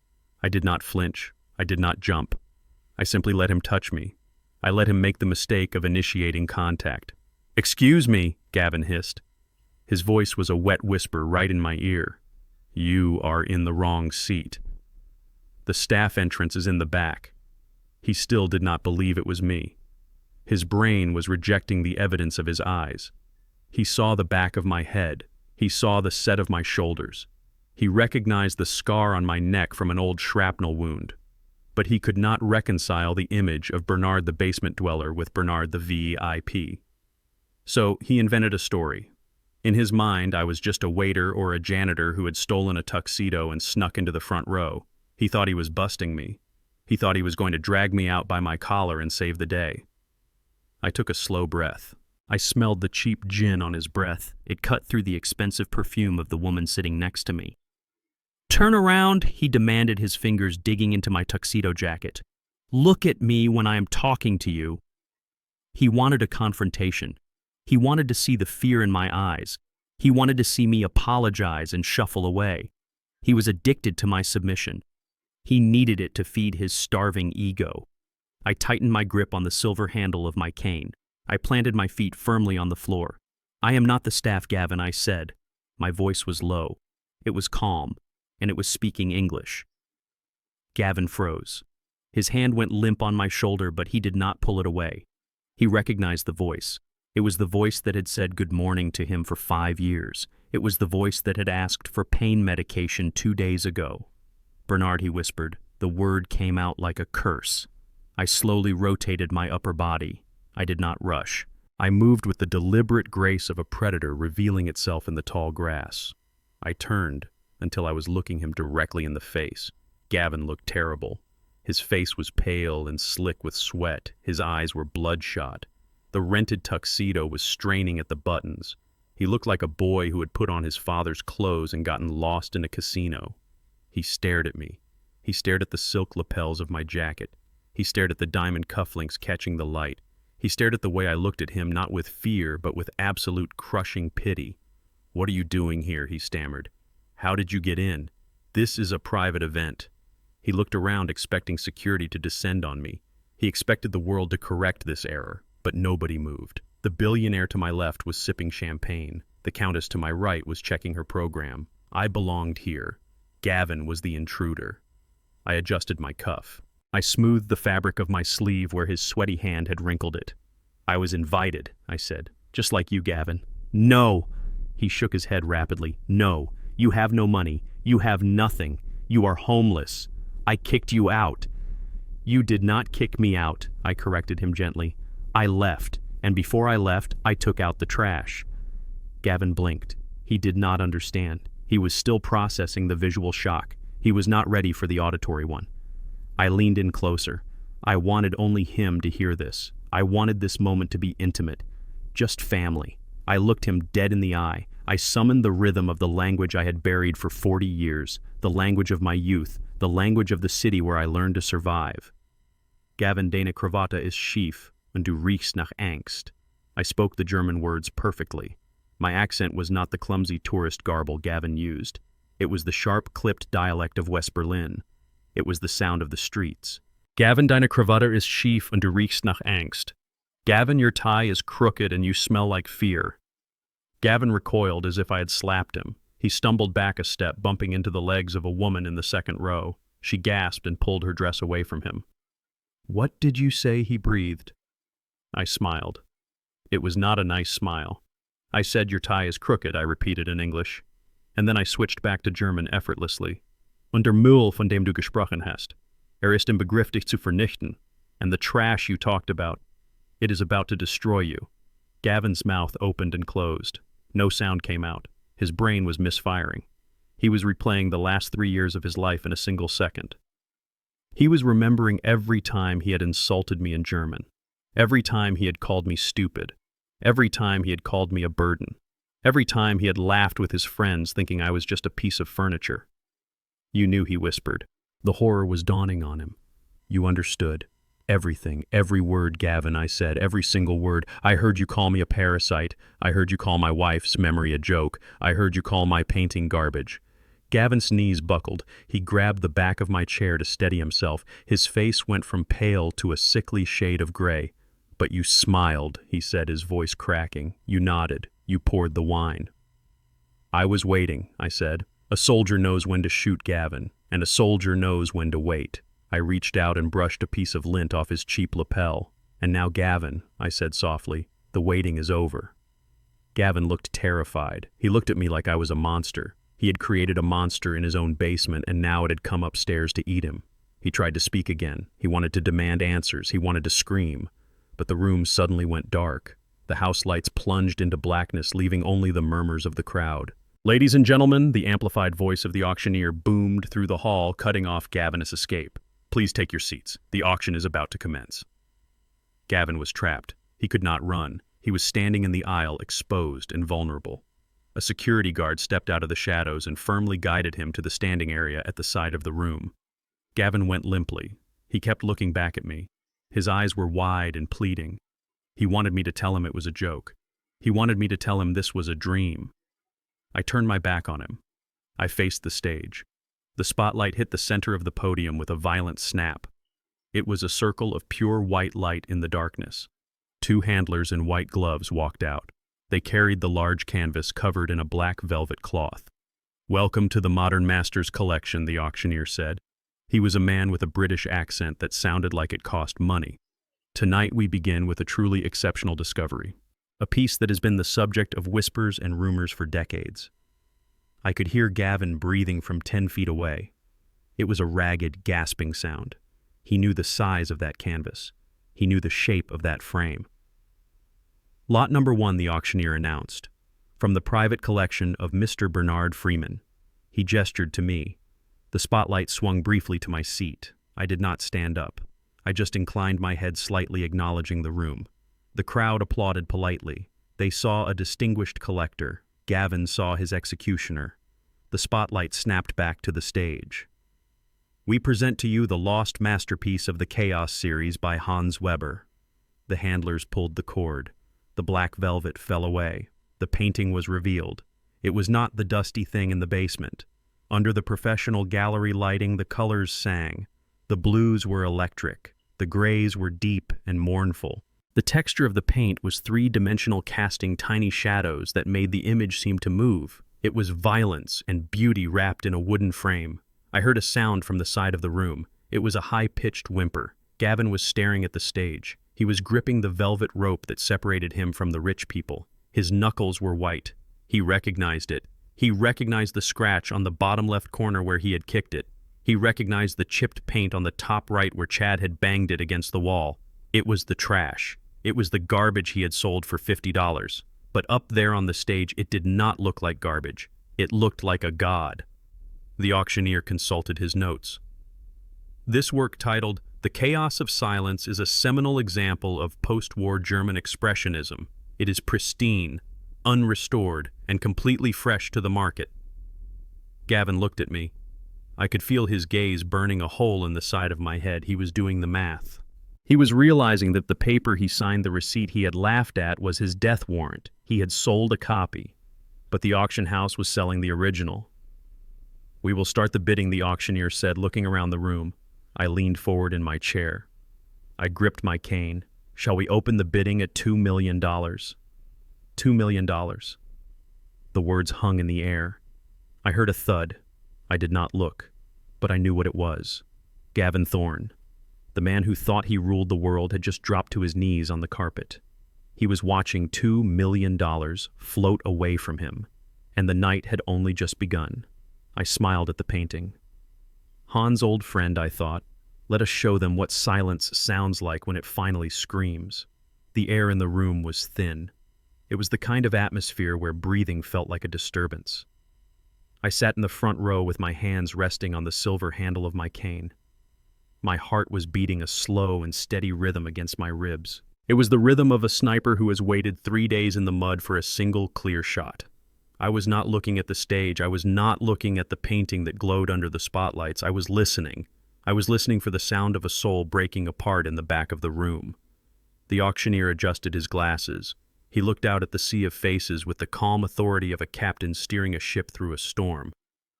"We have an opening bid of $500,000, he announced. $500,000. That was the exact amount Gavin owed to the loan sharks.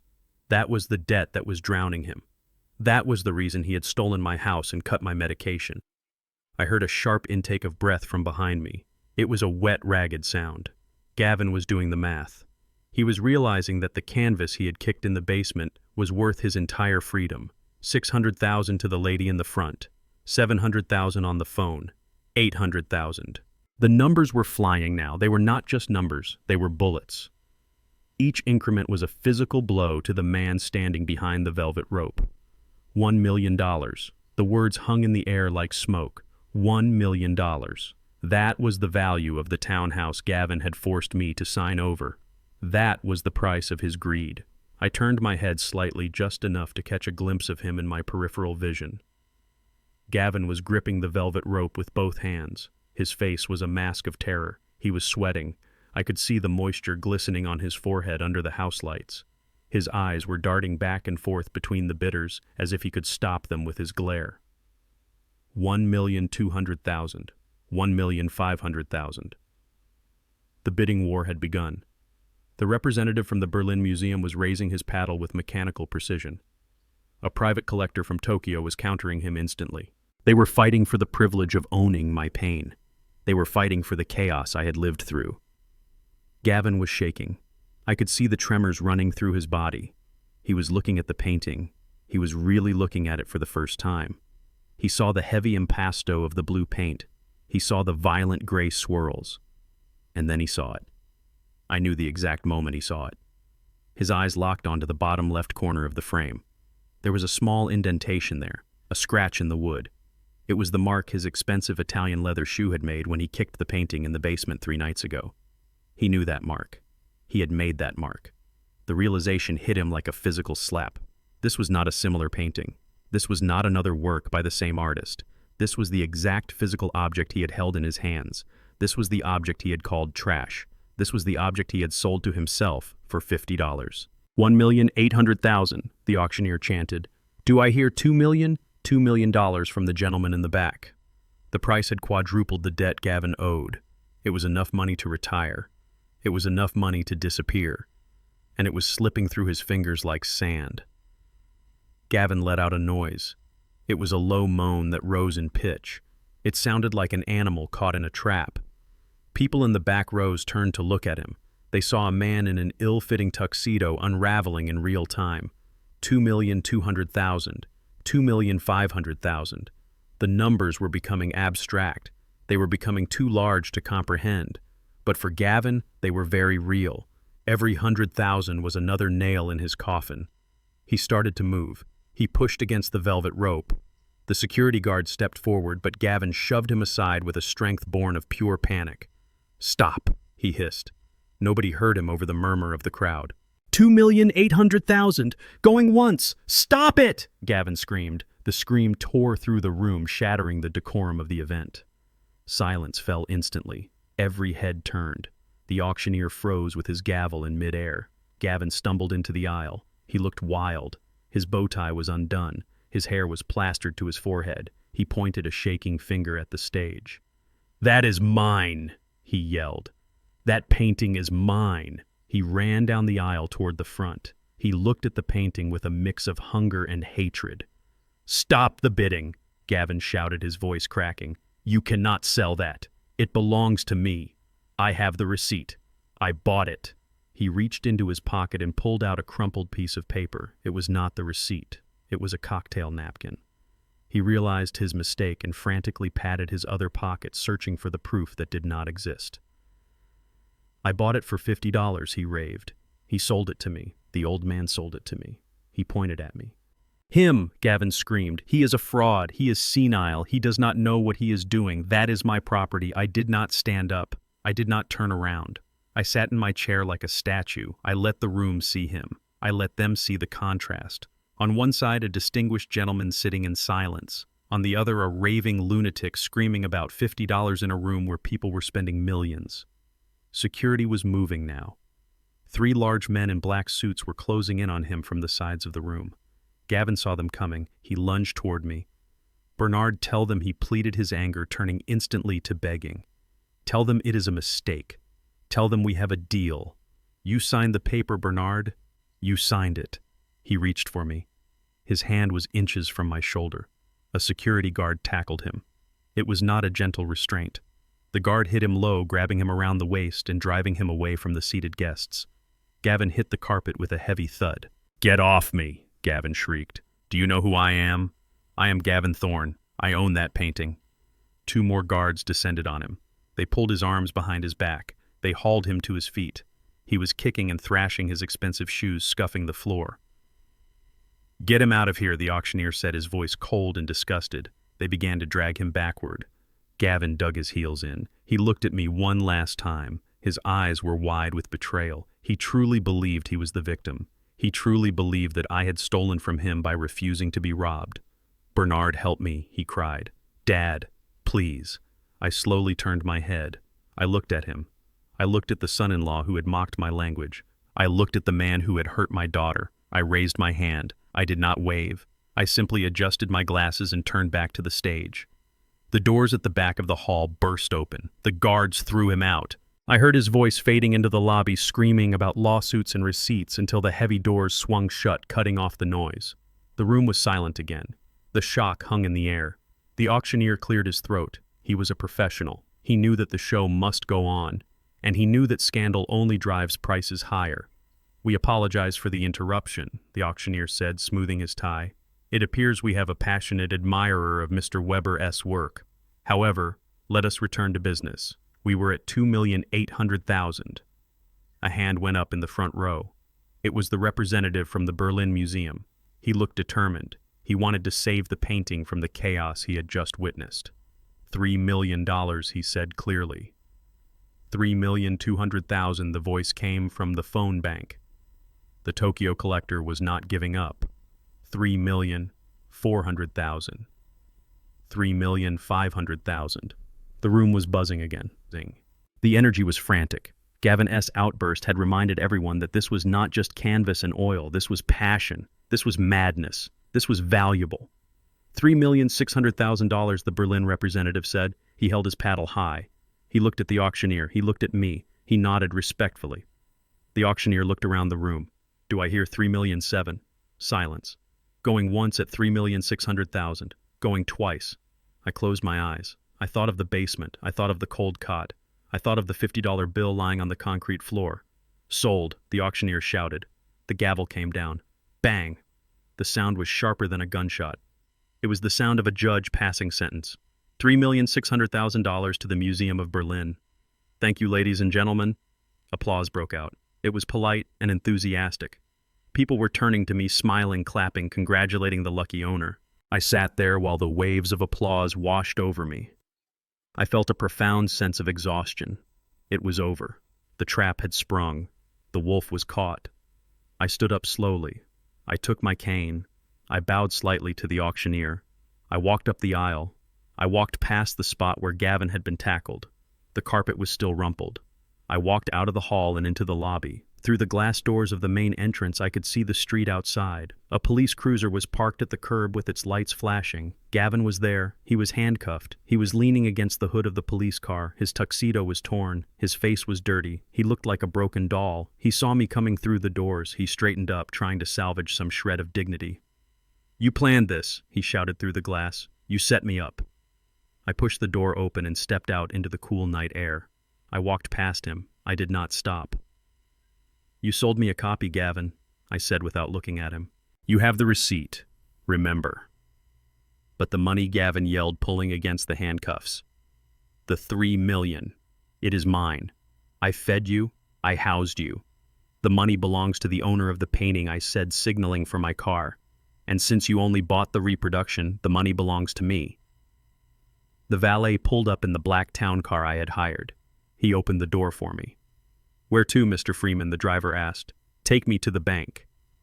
I said loud enough for Gavin to hear. "I have a deposit to make." "And then take me to a German restaurant. I feel like celebrating." I got into the car. As we pulled away, I looked in the rearview mirror. Gavin was kicking the police car, screaming at the sky.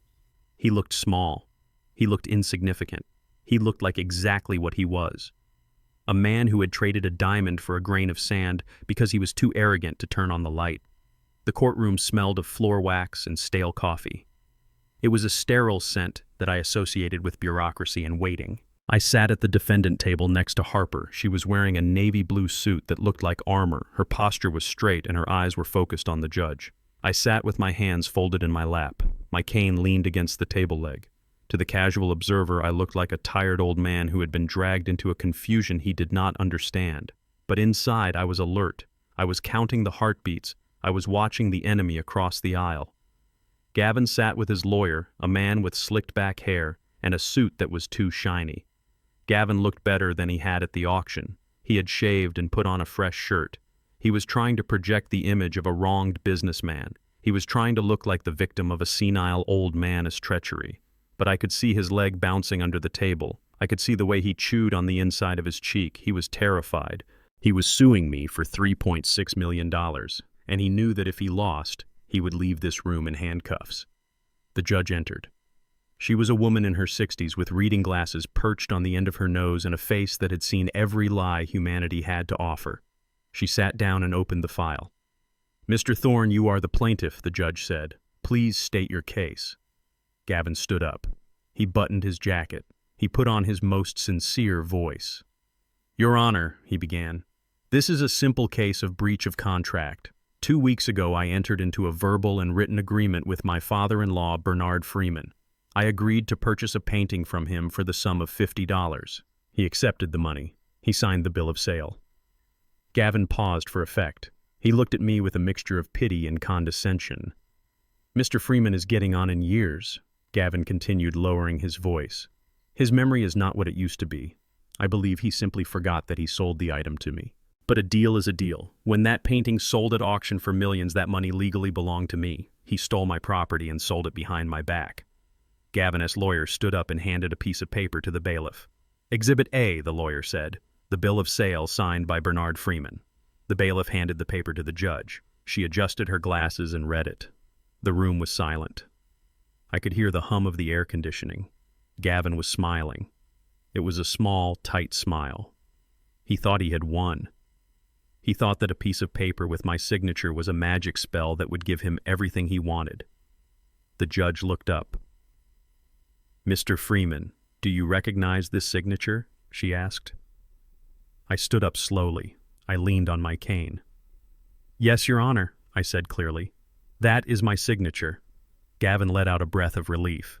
He slumped back in his chair looking triumphant. But I continued. "I would like my counsel to address the content of that document." I sat down. Harper stood up. Sat down. Harper. She did not walk to the center of the room. She stayed by my side like a guard dog. "Your Honor." Harper said, her voice cutting through the air like a knife. "Mr. Thorne is correct. A contract was signed. Money was exchanged. However, we are not disputing the validity of the sale. We are disputing the identity of the item sold." Harper picked up a copy of the receipt. "Please read the text carefully, Your Honor," she said. "It says clearly, 'I hereby purchase the decorative reproduction painting from Bernard Freeman.'" Gavin scoffed loud enough for the back row to hear. "It is just semantics," he whispered to his lawyer. Harper ignored him. "Mr. Thorne purchased a reproduction," Harper said. "He paid $50 for a reproduction. And if he goes to the basement of the townhouse right now, he will find exactly what he bought. A $40 canvas print of a generic abstract painting standing against the wall." Gavin stood up, his face turning red. "That is a lie," he shouted. "He switched them. He tricked me."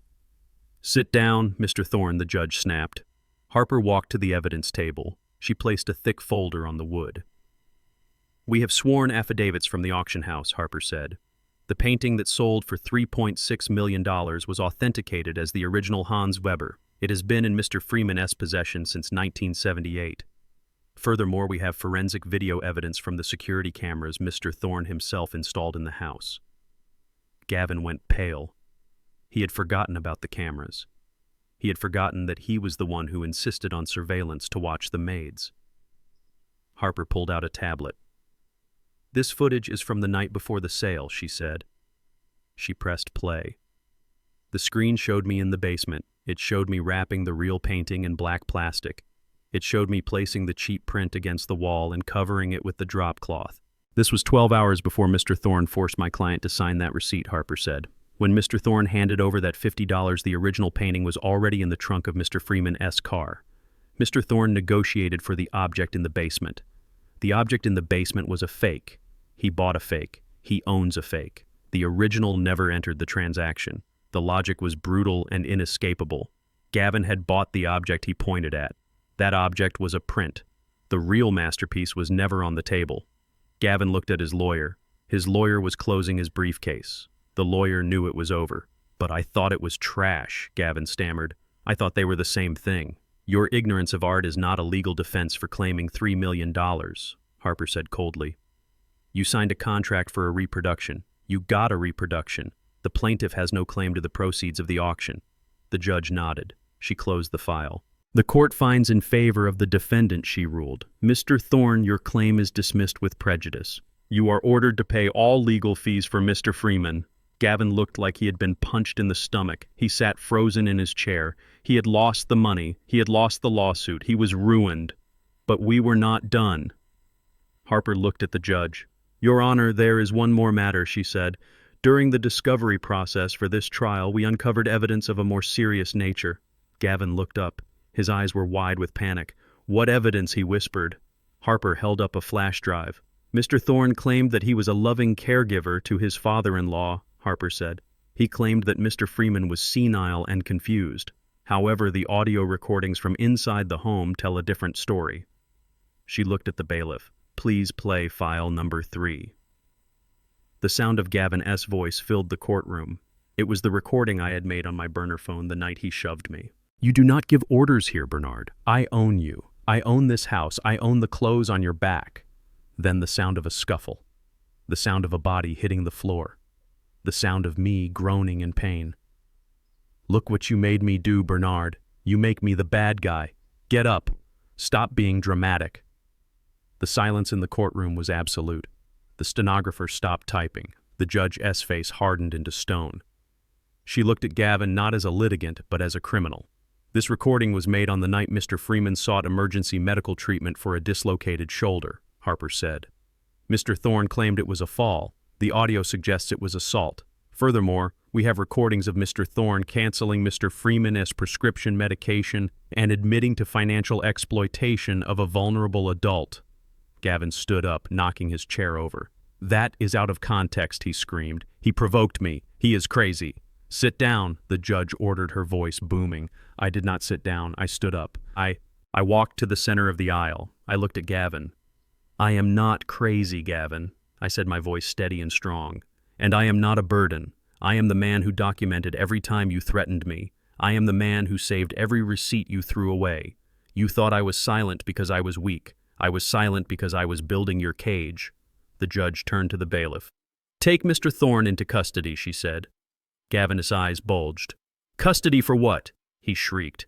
This is civil court. You cannot arrest me. Based on the evidence presented, I am holding you in contempt and referring this matter immediately to the district attorney for charges of elder abuse, assault, and grand larceny, the judge said. Bailiff, do your duty. The two officers moved in. Gavin tried to back away. He looked for an exit, but there was only the wall. No, please, he cried. Alicia, tell them. Call my wife.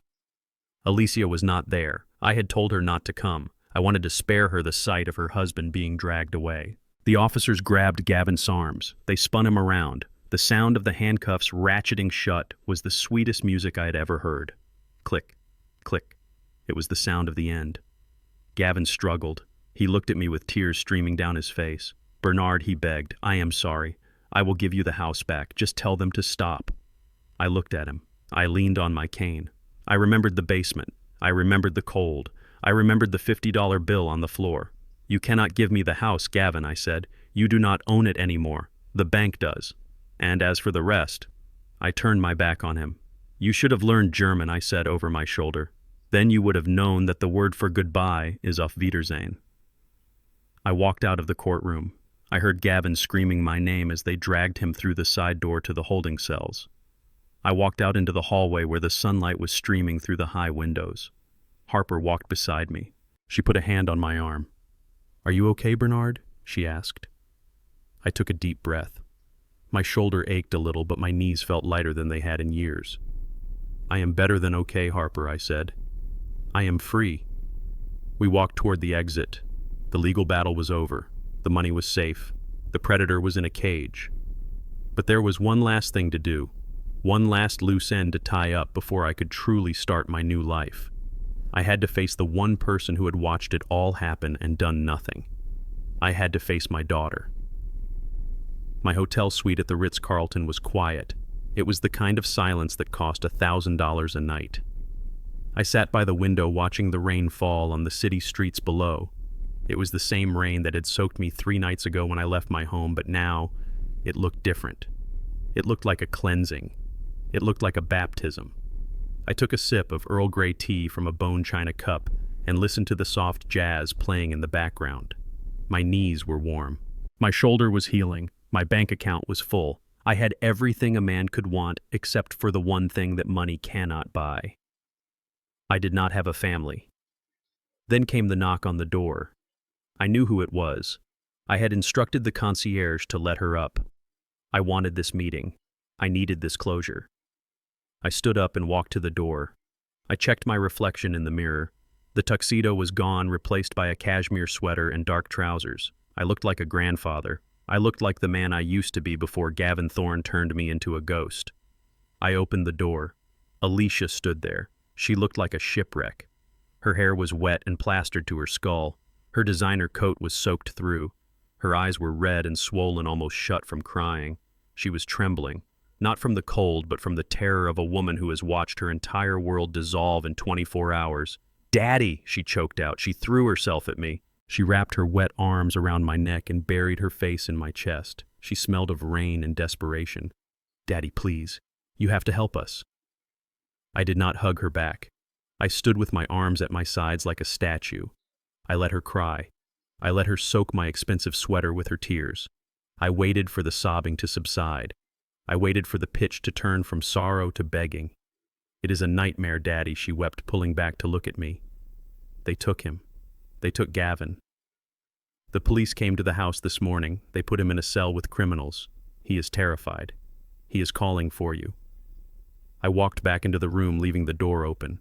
Alicia followed me, stumbling a little in her heels. She looked around the suite. She saw the fresh flowers. She saw the fruit basket. She saw the luxury she had denied me. Daddy, we need bail money, she said, her voice rising in panic. The judge set it at $100,000. Our accounts are frozen. The bank locked everything because of the lawsuit. We have nothing. You have the money from the painting. Please, just pay the bail. We can work this out. We can be a family again. She reached for my hand. Her fingers were cold. He is sorry, Daddy. He is so sorry. He made a mistake. He was stressed. The business was failing. He did not mean to hurt you. He loves you. Deep down, he loves you. I looked at her hand on mine.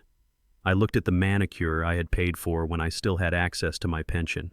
I looked at the diamond ring Gavin had bought her with money he stole from the house equity. He loves me, I repeated, my voice flat. Yes, she nodded frantically. He does. We all do.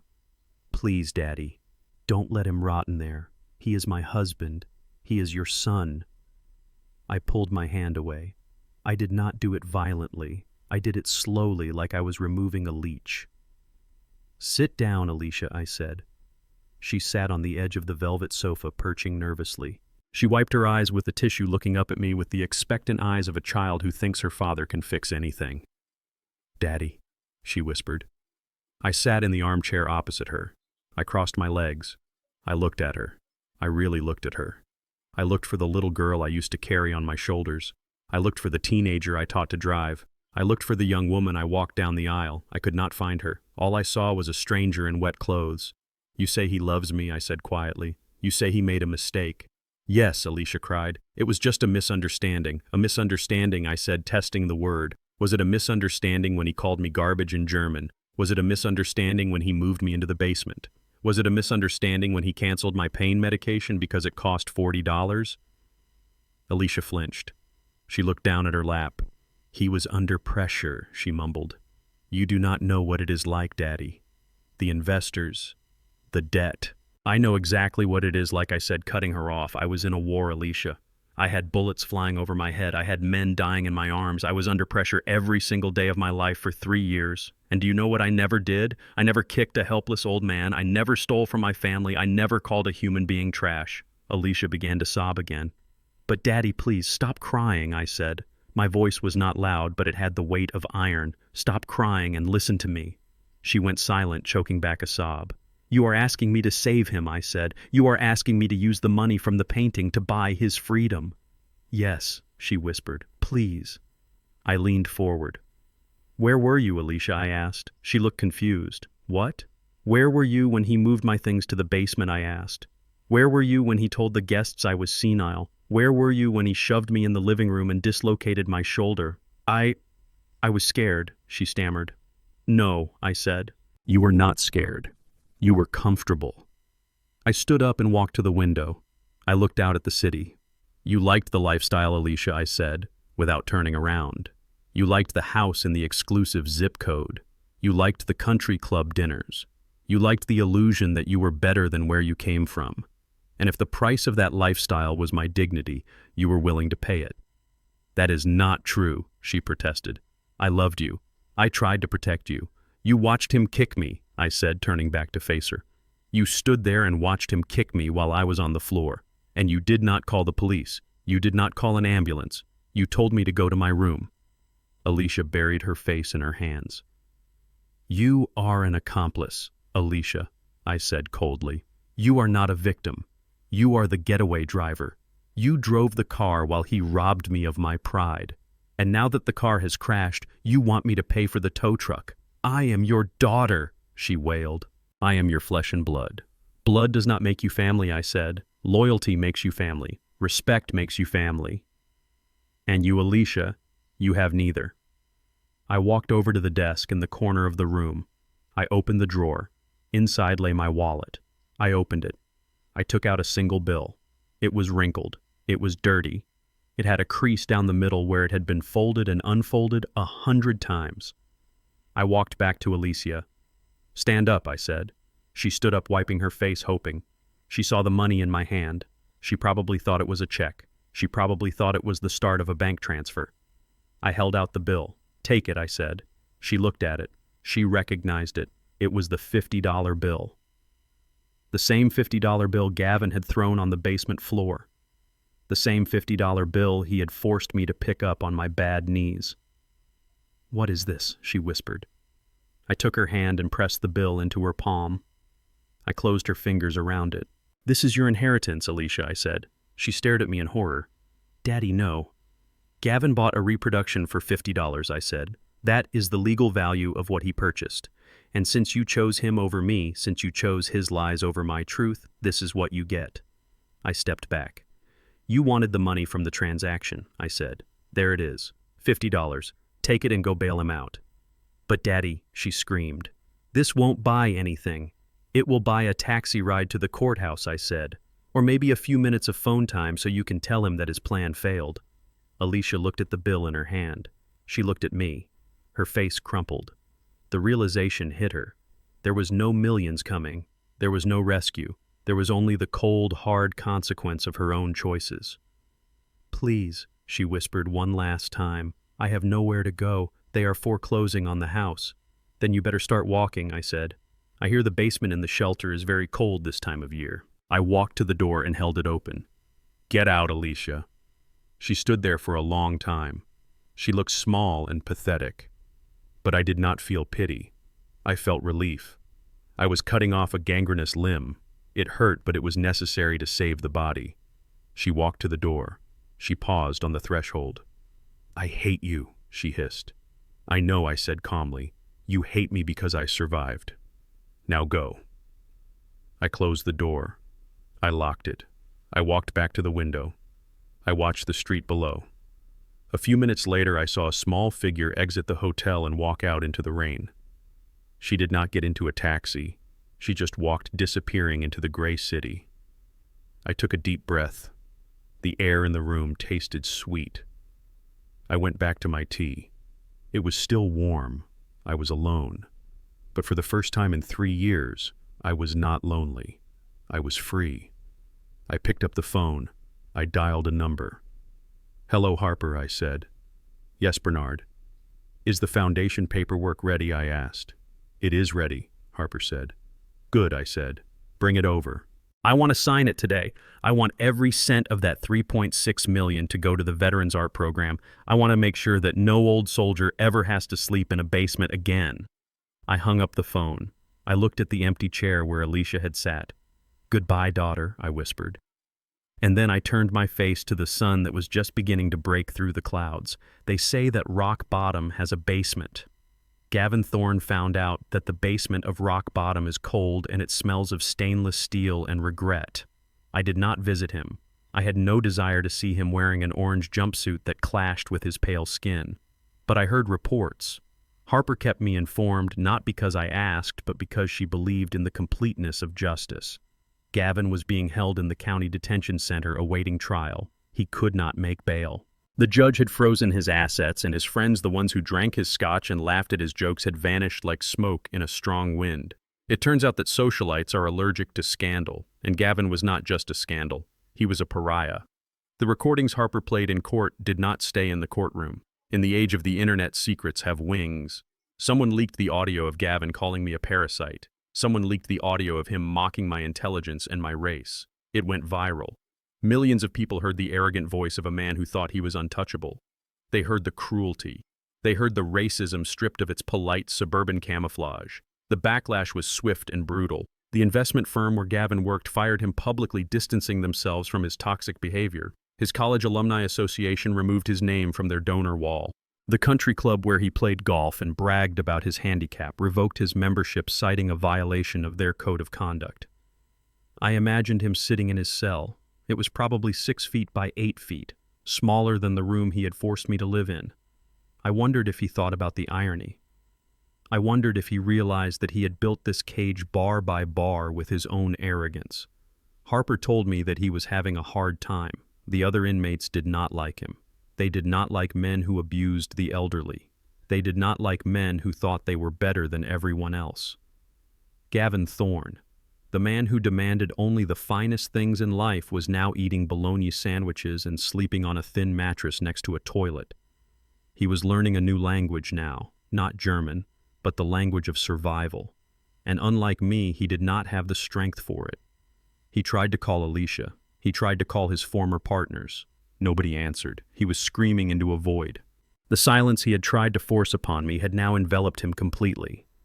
He was alone with his thoughts, and for a man like Gavin, that is a fate worse than death. While Gavin was rotting in jail, his kingdom was being dismantled brick by brick. The bank does not care about family drama. The bank cares about numbers. And the numbers on the townhouse were red. With Gavin S. accounts frozen and his income gone, the mortgage payments stopped. The bank wasted no time. They issued a notice of foreclosure. The house that Gavin had stolen from me, the house he had leveraged to the hilt to fund his delusions of grandeur, was seized. I drove by the property one afternoon a few weeks after the trial. I sat in the back of my town car and watched through tinted windows. The lawn was overgrown. The landscaping service had stopped coming when the checks bounced. Weeds were choking the expensive roses Alicia had planted. A large yellow sign was stuck in the grass. Foreclosure auction.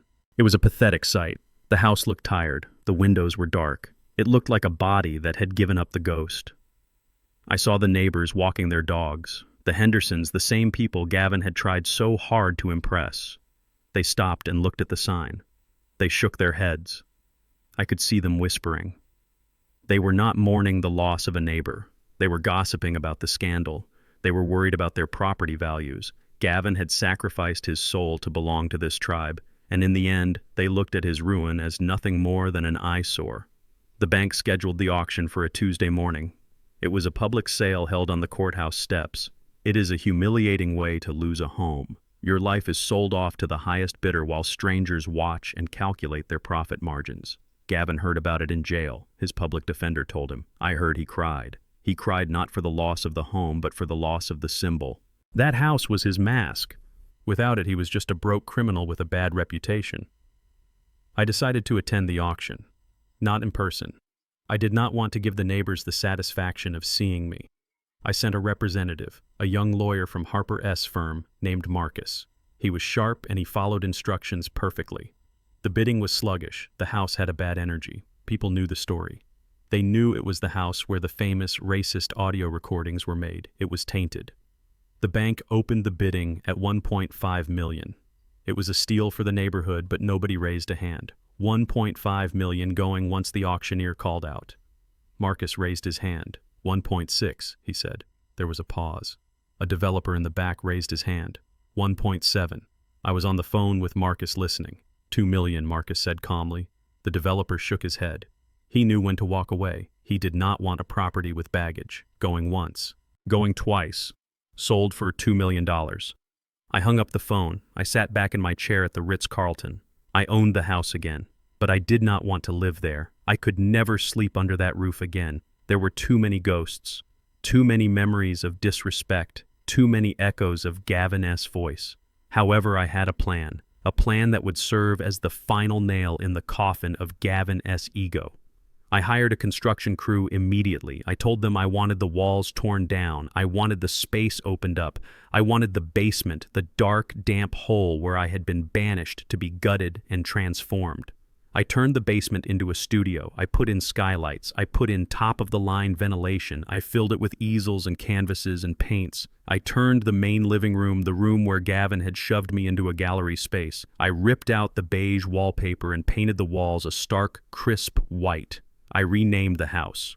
A month later, the renovations were complete. I drove to the house for the grand opening. A new sign hung by the front gate. It was bronze and beautiful.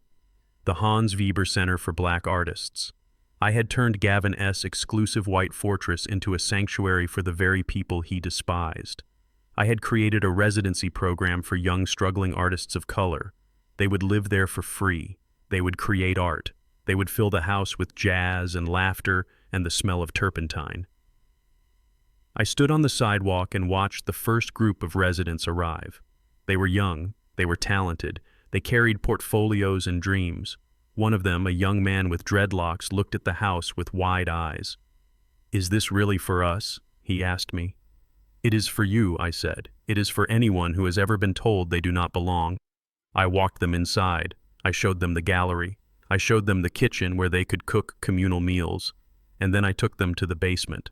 "This," I said, standing in the middle of the bright, renovated studio.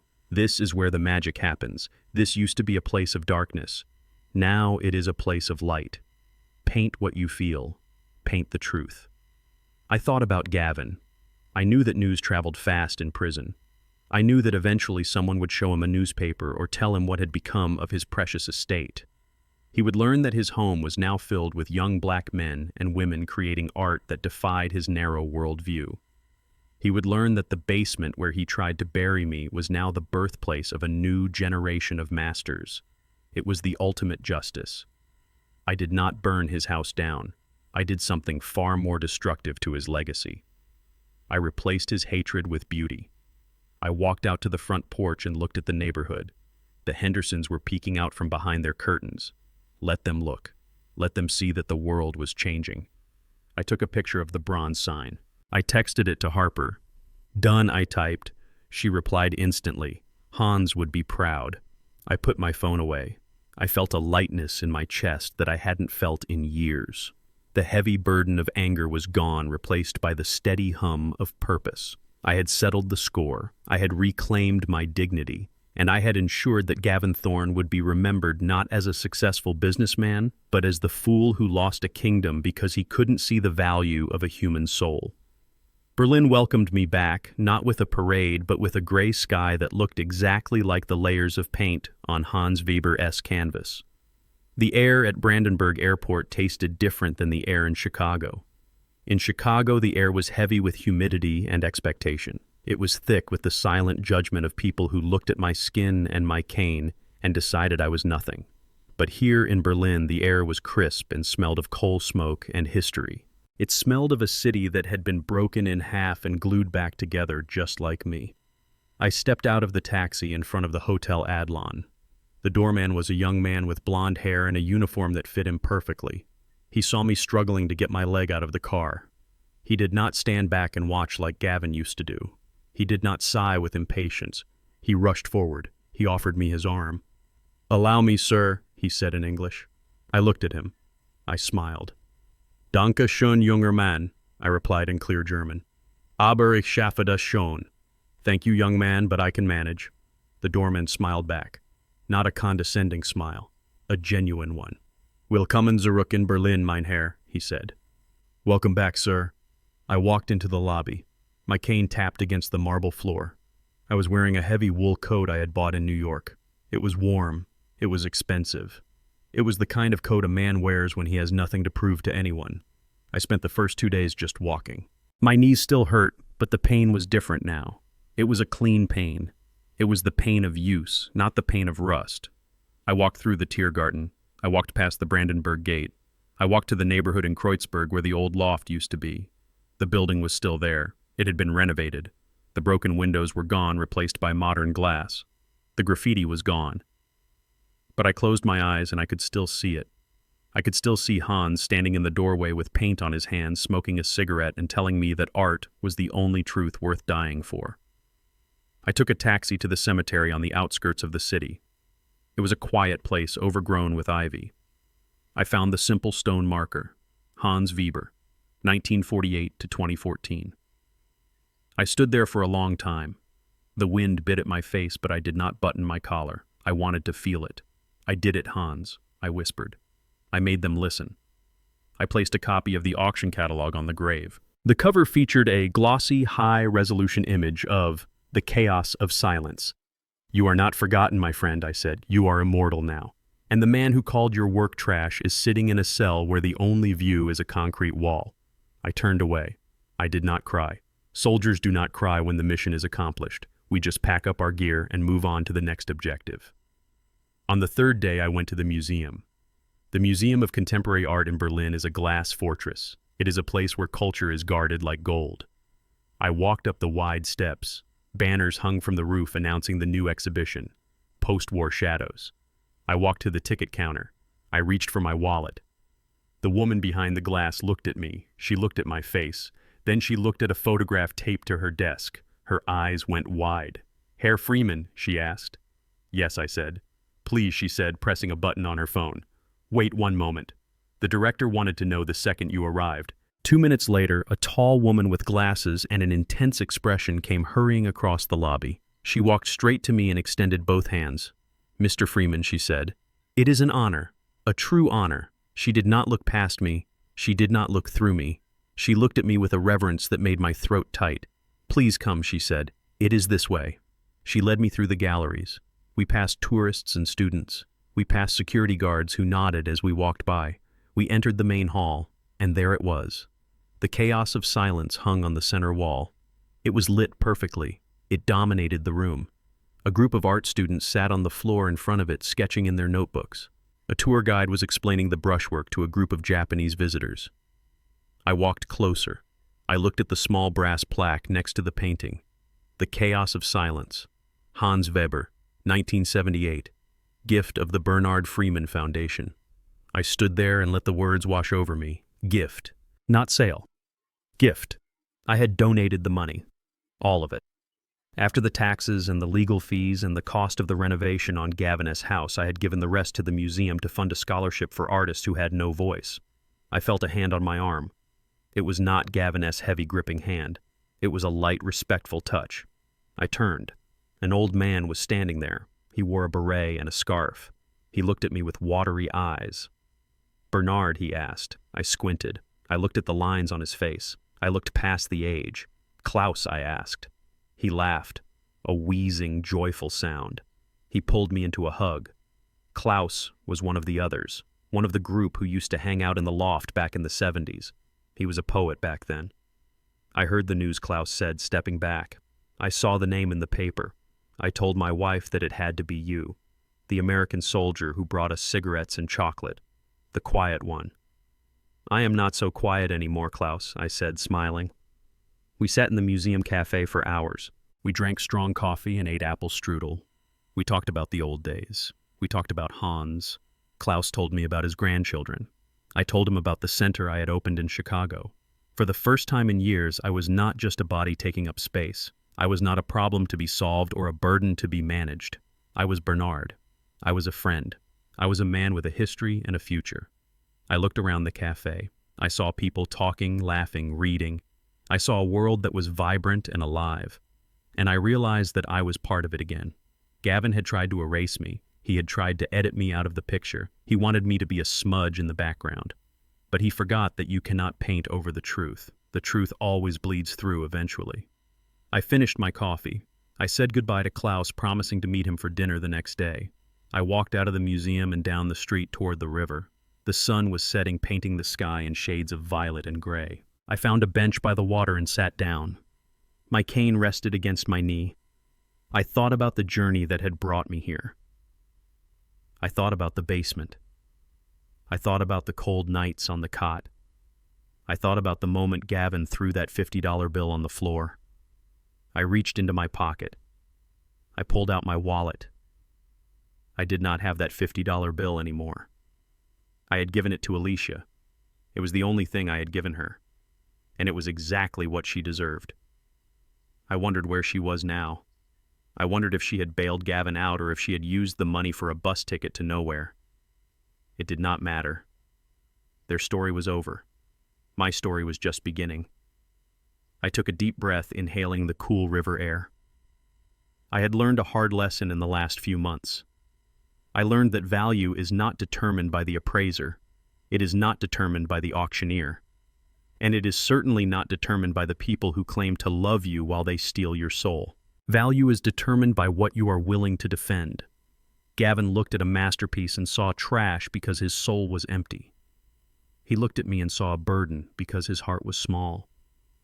I looked at a piece of canvas and saw a revolution. I looked in the mirror and saw a survivor. People think that silence is weakness. They think that because you are old or because you are slow or because you are sitting in the corner that you have nothing to say. They are wrong. Silence is not empty.